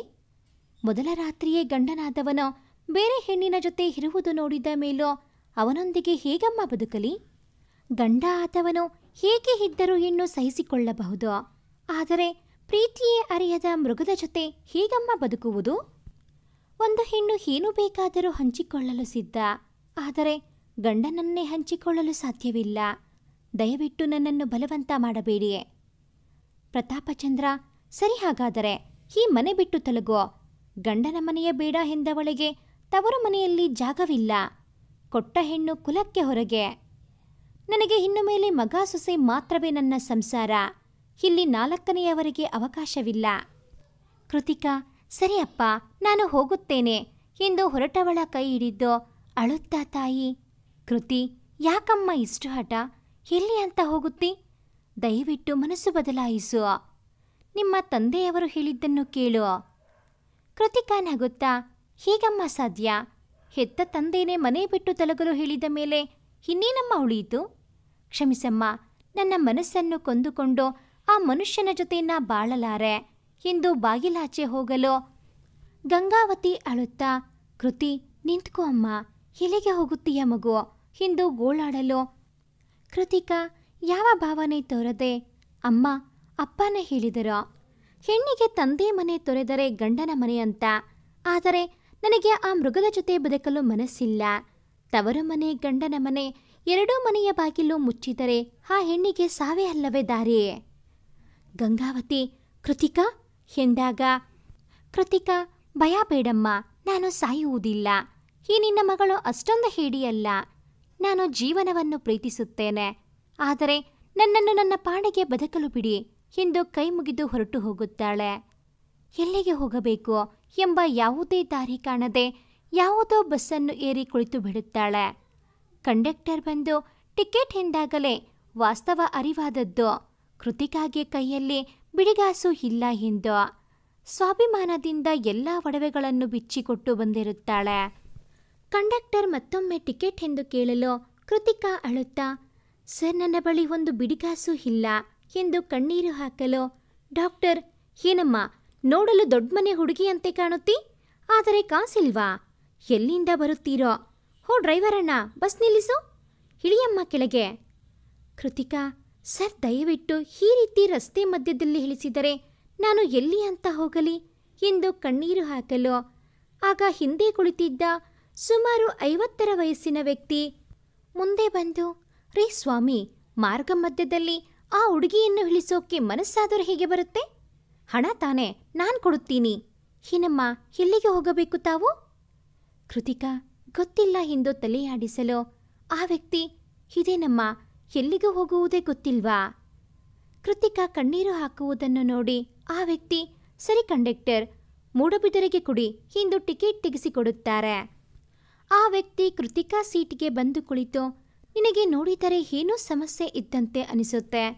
ಕೃತಿಕಾ ಅವರ ಮುಖ ನೋಡಲು ಆ ವ್ಯಕ್ತಿ, ಗಾಬರಿ ಬೇಡಮ್ಮ, ನಿನಗೆ ಏನೂ ಸಮಸ್ಯೆ ಇರದಿದ್ದರೆ ನಮ್ಮ ಆಶ್ರಮಕ್ಕೆ ಬರಬಹುದು. ಕೃತಿಕಾ ಕೈ ಮುಗಿಯಲು ಆ ವ್ಯಕ್ತಿ, ಪರವಾಗಿಲ್ಲಮ್ಮ, ನನ್ನ ಮಗಳಿದ್ದರೂ ನಾನು ಹೀಗೆ ಮಾಡುತ್ತಿದ್ದೆ, ಸಮಾಧಾನ ಮಾಡಿಕೋ, ನಿನ್ನ ಸಮಸ್ಯೆ ಏನೇ ಇದ್ದರೂ ಆ ರಾಮ ಆದಷ್ಟು ಬೇಗ ಸರಿ ಮಾಡಲಿ ಎಂದು ಸುಮ್ಮನಾಗುತ್ತಾರೆ. ಮೂಡಬಿದಿರೆಯ ಮಮತೆಯ ಮಡಿಲು ಆಶ್ರಮಕ್ಕೆ ಬಂದ ಕೃತಿಕಾ ತನ್ನ ಹೆಸರನ್ನು ಚಿತ್ರ ಎಂದು ಸುಳ್ಳು ಹೇಳುತ್ತಾಳೆ. ಕಾರಣ, ಯಾರೂ ತನ್ನನ್ನು ಹುಡುಕಿಕೊಂಡು ಬರಬಾರದು ಎಂಬ ಉದ್ದೇಶದಿಂದ. ಆಶ್ರಮದಲ್ಲಿ ಯಾರೂ ಅವಳ ಹಿನ್ನೆಲೆ ಹೇಳಲು ಒತ್ತಾಯಿಸದೆ ಆಶ್ರಮದಲ್ಲಿ ಅವಳು ಒಬ್ಬಳಂತೆ ಪ್ರೀತಿ ಕಾಳಜಿಯಿಂದ ನೋಡಿಕೊಳ್ಳುತ್ತಾರೆ. ಕೃತಿಕಾ ಅವರ ಪ್ರೀತಿಗೆ ಸೋತು ಸುಮಿತ್ರಾದೇವಿ ಅವರನ್ನು ಮಾಯಿ, ಹಾಗೆ ತನ್ನನ್ನು ಕರೆದು ತಂದ ತಮ್ಮಯ್ಯ ಅವರಿಗೆ ಕಾಕಾ ಎಂದು ಕರೆಯುತ್ತಾಳೆ. ವರ್ಷವೂ ಸಾಂಸ್ಕೃತಿಕ ಕಾರ್ಯಕ್ರಮ ಮಾಡುತ್ತಿದ್ದ ಆಶ್ರಮದ ಮಕ್ಕಳನ್ನು ಮೈಸೂರು ದಸರಾ ಉತ್ಸವಕ್ಕೆ ಕರೆದೊಯ್ಯುವ ಜವಾಬ್ದಾರಿಯನ್ನು ಕೃತಿಕಾಗೆ ವಹಿಸಿದಾಗ ಮೊದಲು ನಿರಾಕರಿಸಿದರೂ ವಿಧಿ ಇಲ್ಲದೆ ಕರೆದುಕೊಂಡು ಹೋಗುತ್ತಾಳೆ. ಅಲ್ಲಿ ಅರುಣ ಹಾಗೆ ರಣವೀರರ ಕಣ್ಣಿಗೆ ಬೀಳಲು ತಾನಿರುವ ಸ್ಥಳದ ಬಗ್ಗೆ ಯಾರಿಗೂ ಹೇಳಬಾರದೆಂದು ಮಾತು ತೆಗೆದುಕೊಂಡು ಮರಳಿ ಆಶ್ರಮಕ್ಕೆ ಮರಳುತ್ತಾಳೆ. ವರ್ಷದ ತನ್ನ ನೆನಪಿನಿಂದ ವಾಸ್ತವಕ್ಕೆ ಬಂದ ಕೃತಿಕಾ ನಿಟ್ಟುಸಿರು ಬಿಟ್ಟು, ದೇವ, ಈಗ ಮತ್ತೆ ನನ್ನನ್ನು ಅದೇ ನರಕಕ್ಕೆ ತಳ್ಳುವ ಪ್ರಯತ್ನ ಯಾಕಪ್ಪ? ಮುಂದೇನು ನಿನ್ನ ಆಟ ನನಗರಿಯದು ಪ್ರಭು ಎಂದು ಗಡಿಯಾರದತ್ತ ನೋಡಲು ಬೆಳಗಿನ 4 ಗಂಟೆ. ಕೃತಿಕಾ, ನಾನು ಮಲಗೇ ಇಲ್ಲ, ನನಗೆಲ್ಲಿದೆ ನೆಮ್ಮದಿಯ ನಿದ್ದೆ ಎಂದು ಹಾಗೆ ಗೋಡೆಗೆ ಹೊರಗಲು ಬಾಗಿಲ ಬಡಿದ ಸದ್ದಿಗೆ ಎದ್ದು ಬಾಗಿಲು ತೆರೆಯಲು, ವಿಮಲಾ, ಬೇಗನೆ ಸ್ನಾನ ಮಾಡಿ ರೆಡಿಯಾಗಬೇಕಂತೆ, ಅಮ್ಮೋರು ಹೇಳಿದರು. ಈ ಒಡವೆ ಬಟ್ಟೆ ಕೊಟ್ಟಿದ್ದಾರೆ ಎಂದು ಒಂದು ಕವರ್ ಕೊಟ್ಟು ಹೋಗುತ್ತಾಳೆ. ಕೃತಿಕಾ ಆ ಕವರ್ ನೋಡಿ ಒಳನಡೆದು ಅದನ್ನು ನೋಡುತ್ತಾ ಹಾಗೆ ಕುಳಿತು ಬಿಡುತ್ತಾಳೆ. ವಿಮಲಾ ಕೊಟ್ಟು ಹೋದ ಕವರ್ ನೋಡುತ್ತಾ ಹಾಗೆ ಗೋಡೆಗೆ ಹೊರಗಿದ್ದ ಕೃತಿಕಾ ಕಣ್ಣು ಮುಚ್ಚಿ ಮುಂದೆ ನಡೆಯಬಹುದಾದ ಸನ್ನಿವೇಶದ ಬಗ್ಗೆ ಯೋಚಿಸಲು ತನ್ನ ನಿರ್ಧಾರ ಏನಾಗಿರಬೇಕು? ಅಳಿಯದನ್ನು ಮರೆತು ಆ ವ್ಯಕ್ತಿಯ ಜೊತೆ ಹೊಸ ಬದುಕು ಆರಂಭಿಸಲೇ, ಅಥವಾ ನನ್ನಿಂದ ಈ ಸಂಸಾರ ಬಂಧನ ಬೇಡ ಎಂದು ಮತ್ತದೇ ಆಶ್ರಮದ ಮಡಿಲು ಸೇರಲೇ? ಹೇ ದೇವ, ನನ್ನ ಮುಂದಿನ ನಡೆ ಏನು? ಯಾವ ದಾರಿಯಲ್ಲಿ ಹೋದರೆ ನೆಮ್ಮದಿ ನನಗೆ ಎಂದು ಕಣ್ಣು ಬಿಡಲು ಮನಸ್ಸು ಒಂದು ಸ್ಥಿರ ನಿರ್ಧಾರ ಮಾಡಿದಂತೆ ತುಸು ನೆಮ್ಮದಿ ಪಡೆಯುತ್ತೆ. ಬಾಗಿಲ ಬಡಿದ ಸದ್ದಿಗೆ ಎಚ್ಚೆತ್ತ ಕೃತಿಕಾ ಗಡಿಯಾರ ನೋಡಲು ಗಂಟೆ ಆಗಲೇ 8:30. ಎದ್ದು ಬಾಗಿಲು ತೆರೆಯಲು ಬಾಗಿಲ ಮುಂದೆ ಧನುಷ್ ನಿಂತಿರುತ್ತಾನೆ. ಆಗ ಕೃತಿಕಾ, ಅಣ್ಣ ಬಾ ಒಳಗೆ, ಏನಾದರೂ ಹೇಳುವುದಿತ್ತಾ? ಧನುಷ್, ಹೌದು ಕೃತಿ, ತುಂಬ ಮುಖ್ಯವಾದ ವಿಚಾರ. ನಿನ್ನ ಒಂದು ನಿರ್ಧಾರದ ಮೇಲೆ ನಮ್ಮ ಭವಿಷ್ಯ ನಿಂತಿದೆ. ಕೃತಿಕಾ ಗೊಂದಲದಿಂದ, ಅಣ್ಣ ಏನ್ ವಿಷಯ ಬಿಡಿಸಿ ಹೇಳು. ಧನುಷ್, ಅದು ನೀನು ಮಾಡಿದ್ದ ಕೊಲೆ ಕೇಸನ್ನು ಆತ್ಮಹತ್ಯೆ ಎಂದು ಸೂರ್ಯಸಿಂಹ ಅಂಕಲ್ ಪ್ರೂವ್ ಮಾಡಿದ್ದಾರೆ. ಆದರೆ ಹಾಗೆ ಮಾಡಲು ಅವರು ಹಾಕಿರುವ ಕಂಡೀಷನ್, ನೀನು ಮತ್ತೆ ಮಹೇಶ್ ಜೊತೆಗೆ ಜೀವನ ಮಾಡಬೇಕು. ಹಾಗೆ ನಮ್ಮ ಬಿಸ್ನೆಸ್ ಸಹ ಈಗ ಅವರ ಮೋಸದ ಬಲೆಗೆ ಸಿಲುಕಿ ಅವರ ಕೈವಶ ಆಗಿದೆಯಮ್ಮ. ಈಗ ನಿನ್ನ ಒಂದು ನಿರ್ಧಾರದಿಂದ ನಮ್ಮೆಲ್ಲರ ಬದುಕು ನಿಂತಿದೆ. ಕೃತಿಕಾ ಯೋಚಿಸುತ್ತಾ, ಇಷ್ಟೆಲ್ಲ ಆಗಿದೆಯಾ? ಸರಿ ಅಣ್ಣ, ನಾನು ಆ ವ್ಯಕ್ತಿಯ ಮನೆಗೆ ಹೋಗುವುದರಿಂದ ಎಲ್ಲರ ಬದುಕು ಸರಿ ಹೋಗುವುದಾದರೆ ನಾನು ಹೋಗುತ್ತೇನೆ. ಧನುಷ್, ಕೃತಿ, ನಮ್ಮನ್ನು ಕ್ಷಮಿಸಮ್ಮ. ಕೃತಿಕಾ, ಇರಲಿ ಬಿಡಣ್ಣ. ನನ್ನ ಮುಂದಿನ ಜೀವನ ಯಾವ ದಿಕ್ಕಿಗೆ ಕೊಂಡೊಯ್ಯಲು ದೇವರಾಮ ಯೋಚಿಸಿದ್ದಾನೋ ಅಂತೆಯೇ ಆಗಲಿ. ಧನುಷ್ ಬೇಸರದಿಂದ ಎಲ್ಲ ಒಳ್ಳೆಯದಾಗುತ್ತೆ ಕೃತಿ. ಸರಿ, ಅವರು ಬರೋ ಸಮಯ ಆಯಿತು, ನೀನು ರೆಡಿಯಾಗಿ ಬಾ ಎಂದು ಹೊರಟು ಹೋಗುತ್ತಾನೆ. ಕೃತಿಕಾ, ದೇವ, ನೀ ನಡೆಸುವ ದಾರಿಯಲ್ಲಿ ನಡೆಯುತ್ತೇನೆ. ಕಾರಣ ನನಗೇನೂ ತಿಳಿಯದಾಗಿದೆ. ಯಾವುದು ಸರಿ, ಯಾವುದು ತಪ್ಪು. ಕೆಲವೊಮ್ಮೆ ಸಂದರ್ಭಗಳು ನಮ್ಮ ಕೈಮೀರಿ ಹೋದಾಗ ಮನುಷ್ಯ ದೇವರಿಗೆ ಎಲ್ಲ ಬಿಟ್ಟು ಮೌನವಾಗಿಯೇ ಇರುವುದು ಲೇಸು. ನೀನೇ ದಿಕ್ಕು ಹೆನಗೆ ಎಂದು ಸ್ನಾನ ಮಾಡಿ ರೆಡಿಯಾಗಿ ಹೊರಬರುತ್ತಾಳೆ. ಗಂಗಾವತಿ ಮಗಳ ಆಗಮನದಿಂದ ತುಸು ಸುಧಾರಿಸಿದಂತೆ ವೀಲ್ಚೇರ್ ಮೇಲೆ ಜಯಮ್ಮನ ಸಹಾಯದಿಂದ ಹಾಲ್ನಲ್ಲಿ ಬಂದು ಕುಳಿತುಕೊಳ್ಳುತ್ತಾಳೆ. ಕೃತಿಕಾ ಬಂದದ್ದು ನೋಡಿ ಅವಳ ಬಳಿ ಹೋಗಿ ಕೈ ಹಿಡಿದು, ಬಾ ಮಗು, ಕುಳಿತುಕೋ ಎಂದು ಮಹೇಶ್ನ ಪಕ್ಕದಲ್ಲಿ ಕುಳಿಸಿ ಜೋಡಿಯನ್ನು ನೋಡಿ ಕೈಯಲ್ಲೇ ದೃಷ್ಟಿ ತೆಗೆದು ಪತಿಯೆಡೆಗೆ ನೋಡಲು ಪ್ರತಾಪ್ ಚಂದ್ರ ಗಂಟಲು ಸರಿ ಮಾಡಿಕೊಂಡು, ಹೀಗ ಮಾತನಾಡಬಹುದಲ್ವಾ ಸಿಂಹ ಎಂದು ಸೂರ್ಯಸಿಂಹರ ಮುಖ ನೋಡಲು ಅವರು, ಸರಿ, ವಿಷಯ ಎಲ್ಲರಿಗೂ ತಿಳಿದೇ ಇದೆ. ವರ್ಷದ ಹಿಂದೆ ಮದುವೆಯಾಗಿ ಏನೇನೋ ಆಗಿ ಹೋಯಿತು. ಆದದ್ದು ಮರೆಯೋಣ. ಹೀ ನಮ್ಮ ಕೃತಿಕಾ. ಕೃತಿಕಾ ಸರಿ ಎಂದು ತಲೆ ಆಡಿಸಲು ಸೂರ್ಯಸಿಂಹ, ಸರಿ, ನಾಳೆ ಒಳ್ಳೆಯ ಮುಹೂರ್ತ, ಮನೆ ತುಂಬಿಸಿಕೊಳ್ಳುತ್ತೇವೆ. ಮಹೇಶ್, ನಿನಗೇನೂ ಅಭ್ಯಂತರ ಇಲ್ಲ ತಾನೇ? ನೋ ಡ್ಯಾಡ್ ಎಂದನು ಮಹೇಶ್. ಸರಿ, ಹಾಗಾದರೆ ಪ್ರತಾಪ್, ನಾಳೆ ನಮ್ಮ ತಮ್ಮ ಚಂದ್ರಸಿಂಹ ಮತ್ತು ಅವನ ಪತ್ನಿ ಪಂಕಜ ಬರುತ್ತಾರೆ. ಅವರೊಂದಿಗೆ ಕೃತಿಕಾಳನ್ನು ಕಳಿಸು. ಸರಿ, ನಾವಿನ್ನು ಬರುತ್ತೇವೆ ಎಂದು ಹೊರಟು ಹೋಗುತ್ತಾರೆ. ಕೃತಿಕಾ ನಿರ್ಧಾರದಿಂದ ಮನೆಯವರಿಗೆಲ್ಲ ಆನಂದ ಆಗುತ್ತದೆ. ಆದರೆ ಆಕೆಯ ಮನ ಮಾತ್ರ ಯಾವುದೋ ಕಾಣದ ಶಂಕೆ ವ್ಯಕ್ತಪಡಿಸುತ್ತದೆ. ಆದರೆ ಬೇರೆ ದಾರಿ ಇರದೆ ಸುಮ್ಮನಾಗುತ್ತಾಳೆ. ಮರುದಿನ ಗಂಡನ ಮನೆಗೆ ಮತ್ತೊಮ್ಮೆ ಜೀವನದ ಕನಸು ಹೊತ್ತು ಬಂದ ಕೃತಿಕಾ ಕಳೆದ ತನ್ನ ಜೀವನದ ಎಲ್ಲ ಕಹಿ ಘಟನೆಗಳನ್ನು ಮರೆತು ಸಾಕಷ್ಟು ಹೊಂದಿಕೊಳ್ಳುವ ಪ್ರಯತ್ನವನ್ನು ಮಾಡುತ್ತಾಳೆ. ಅತ್ತೆ ಇಲ್ಲದ ಮನೆ, ಆದರೆ ಚಿಕ್ಕತ್ತೆಯ ಸಹಾಯದಿಂದ ಹೊಂದಿಕೊಳ್ಳುವ ಬಗೆ ಕಲಿತಳು. ಮದುವೆಯಾಗಿ ವರ್ಷ ಕಳೆದರೂ ಪತಿ ಪತ್ನಿಯ ಮಧ್ಯದಲ್ಲಿ ಯಾವುದೇ ಬಂಧ ಏರ್ಪಡದೇ ಇದ್ದದ್ದು ನೋಡಿ ಅವರಿಬ್ಬರಿಗೂ ಮತ್ತೊಮ್ಮೆ ಮೊದಲ ರಾತ್ರಿಯ ಸವಿಗಳಿಗೆ ಕೂಡಿಸಿ ಕಳಿಸಿದರು ಮನೆಯವರು. ಕೃತಿಕಾ ಎಲ್ಲ ಸರಿಹೋಯಿತು ಎಂಬ ಆಸೆಯೊಂದಿಗೆ ಪತಿಯ ಕೋಣೆಗೆ ಬರುತ್ತಾಳೆ. ಮಹೇಶ್ ಆಕೆಯ ಕೈ ಹಿಡಿದು, ಕೃತಿಕಾ, ನಮ್ಮಿಬ್ಬರ ಮಧ್ಯದಲ್ಲಿ ಏನೆಲ್ಲ ಆಗಿ ಹೋಯಿತು. ಆದರೆ ಇನ್ನು ಮುಂದಾದರೂ ನಾವಿಬ್ಬರು ಒಂದಾಗಿ ಇರೋಣ ಎನ್ನುತ್ತೇನೆ ಎಂಬ ಕನಸು ಕಾಣುತ್ತಿದ್ದರೆ ಅದು ನಿನ್ನ ಭ್ರಮೆ ಕಣೆ ಎಂದು ಜೋರಾಗಿ ಆಕೆಯನ್ನು ಹಿಂದೆ ನೂಕಿಬಿಡುತ್ತಾನೆ. ಏನಾಗುತ್ತಿದೆ ಎಂಬುದನ್ನು ಅರಿಯುವ ಮೊದಲೇ ಕೃತಿಕಾ ಮಂಚದ ತುದಿಗೆ ತಲೆಗೆ ಪೆಟ್ಟು ಮಾಡಿಕೊಂಡು ಕೆಳಗೆ ಬೀಳುತ್ತಾಳೆ. ಮಹೇಶ್ ಕೆಳಗೆ ಕುಳಿತು ಆಕೆಯ ಕೈಯನ್ನು ಗಟ್ಟಿಯಾಗಿ ಹಿಡಿದು, ಏನೇ, ನಿಮ್ಮಪ್ಪ ಏನೋ ಈ ಊರಿನ ಪಾಳೆಗಾರನಾ? ಹಾ, ಅವನು ಹೇಳಿದ ಮಾತ್ರಕ್ಕೆ ನಮ್ಮ ಮಧ್ಯದಲ್ಲಿ ಎಲ್ಲವೂ ಸರಿ ಹೋಗಿಬಿಡುತ್ತಾ? ನಮ್ಮ ತಾಯಿ ನಿನ್ನ ಕಾರಣಕ್ಕಾಗಿ ಪ್ರಾಣ ಬಿಟ್ಟರಲ್ಲ, ಅದು ಬದಲಾಗುತ್ತಾ? ಏನೋ ನಮ್ಮಪ್ಪ ದೊಡ್ಡ ಮನಸ್ಸು ಮಾಡಿ ನಿನ್ನನ್ನು ಜೈಲು ಕಂಬಿಗೆ ಕಳಿಸದೆ ಜೀವನದ ಭಿಕ್ಷೆ ನೀಡಿದ್ದಾರೆ ಎಂಬ ಮಾತ್ರಕ್ಕೆ ಎಲ್ಲವೂ ಸರಿ ಹೋಯ್ತು ಅಂತ ನಿನ್ನ ತಲೆಯಲ್ಲಿ ತುಂಬಿಕೊಂಡಿದ್ದರೆ ಅದನ್ನು ತೆಗೆದುಹಾಕು ಎಂದು ಆಕೆ ತಲೆಗೆ ತಿವಿಯಲು ಕೃತಿಕಾ ಜಾರುವ ಕಂಬನಿ ಜಾರಲು ಬಿಟ್ಟು ಕೈ ಮುಗಿಯುತ್ತಾ, ನಾನು ಅತ್ತೆಯನ್ನು ಕೊಂದಿಲ್ಲ, ಇದನ್ನು ಹೇಗೆ ನಿರೂಪಿಸಲಿ ಎಂದು ಬಿಕ್ಕಲು, ಮಹೇಶ್, ನಿನ್ನ ಈ ನಾಟಕದ ಕಣ್ಣೀರಿಗೆ ಈ ಮಹೇಶ್ ಕರಗುತ್ತಾನೆ ಎಂದು ತಿಳಿದಿದ್ದರೆ ಅದು ನಿನ್ನ ಭ್ರಮೆ. ಈ ಮಹೇಶ್ ಮನಸ್ಸು ಮಾಡಿದರೆ ನಿನ್ನಂಥ 1000 ಹೆಣ್ಣುಗಳು ಸಾಲುಗಟ್ಟಿ ನಿಲ್ತಾರೆ. ಹೋ, ನೀನು ಯೋಚಿಸುತ್ತಿರಬಹುದು ಮತ್ತೆ ನನ್ನನ್ನೇಕೆ ಕರೆತಂದದ್ದು ಎಂದು. ಅದಕ್ಕೂ ಕಾರಣವಿದೆ ಕೇಳು.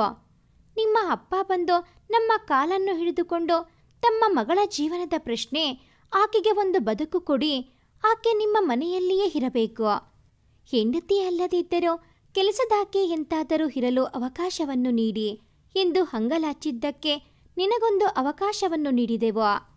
ಅದು ಹೆಂಡತಿ ಪಟ್ಟ ಅಲ್ಲ, ಮನೆ ಕೆಲಸದಾಕೆ ಪಟ್ಟ. ಆಹಾ ಎಂದು ನಗುತ್ತಾ ಹೋಗಿ ಮಂಚದ ಮೇಲೆ ಕುಳಿತುಕೊಳ್ಳುತ್ತಾನೆ. ಕೃತಿಕಾ ಮತ್ತೊಮ್ಮೆ ನಂಬಿಕೆ ದ್ರೋಹ ನೆನೆದು ನಿಸ್ಸಹಾಯಕವಾಗಿ ಆತನ ಮುಖವನ್ನೇ ನೋಡುತ್ತಾ ಎದ್ದು ನಿಂತು, ನಿಮ್ಮ ತಾಯಿಯ ಸಾವಿಗೆ ಕಾರಣಳು ನಾನಲ್ಲ.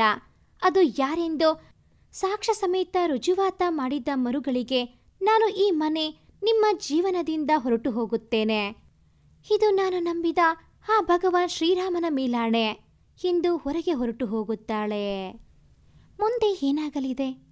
ಕೃತಿಕಾ ತಾನು ನಿರಪರಾಧಿ ಎಂದು ನಿರೂಪಿಸುತ್ತಾಳಾ? ಮಹೇಶ್ ಬದಲಾಗಿ ಕೃತಿಕಾಳೊಂದಿಗೆ ಸಂತೋಷವಾಗಿ ಇರುತ್ತಾನಾ? ಮುಂದೆ ಏನಾಗುತ್ತೆ? ಕಾಯ್ದು ನಿರೀಕ್ಷಿಸಿ. ಭಾಗ 2 ಮುಂದುವರಿಯುತ್ತದೆ. ಭಾಗ 2ರ ನೋಟಿಫಿಕೇಷನ್ಸ್ ನಿಮಗೆ ಬರಬೇಕು ಅಂತ ಅಂದರೆ ಈ ಕೂಡಲೇ ಈ ಚಾನಲ್ಗೆ ಸಬ್ಸ್ಕ್ರೈಬ್ ಆಗಿ. ಹಾಗೆಯೇ ಈ ಒಂದು ವಿಡಿಯೋ ನಿಮಗೆ ಇಷ್ಟ ಆಗಿದ್ದಲ್ಲಿ ಪ್ಲೀಸ್ ಲೈಕ್ ಮಾಡಿ, ಶೇರ್ ಮಾಡಿ, ಹಾಗೆಯೇ ಕಮೆಂಟ್ ಮಾಡೋದನ್ನು ಮರಿಬೇಡಿ. Thanks for watching this video.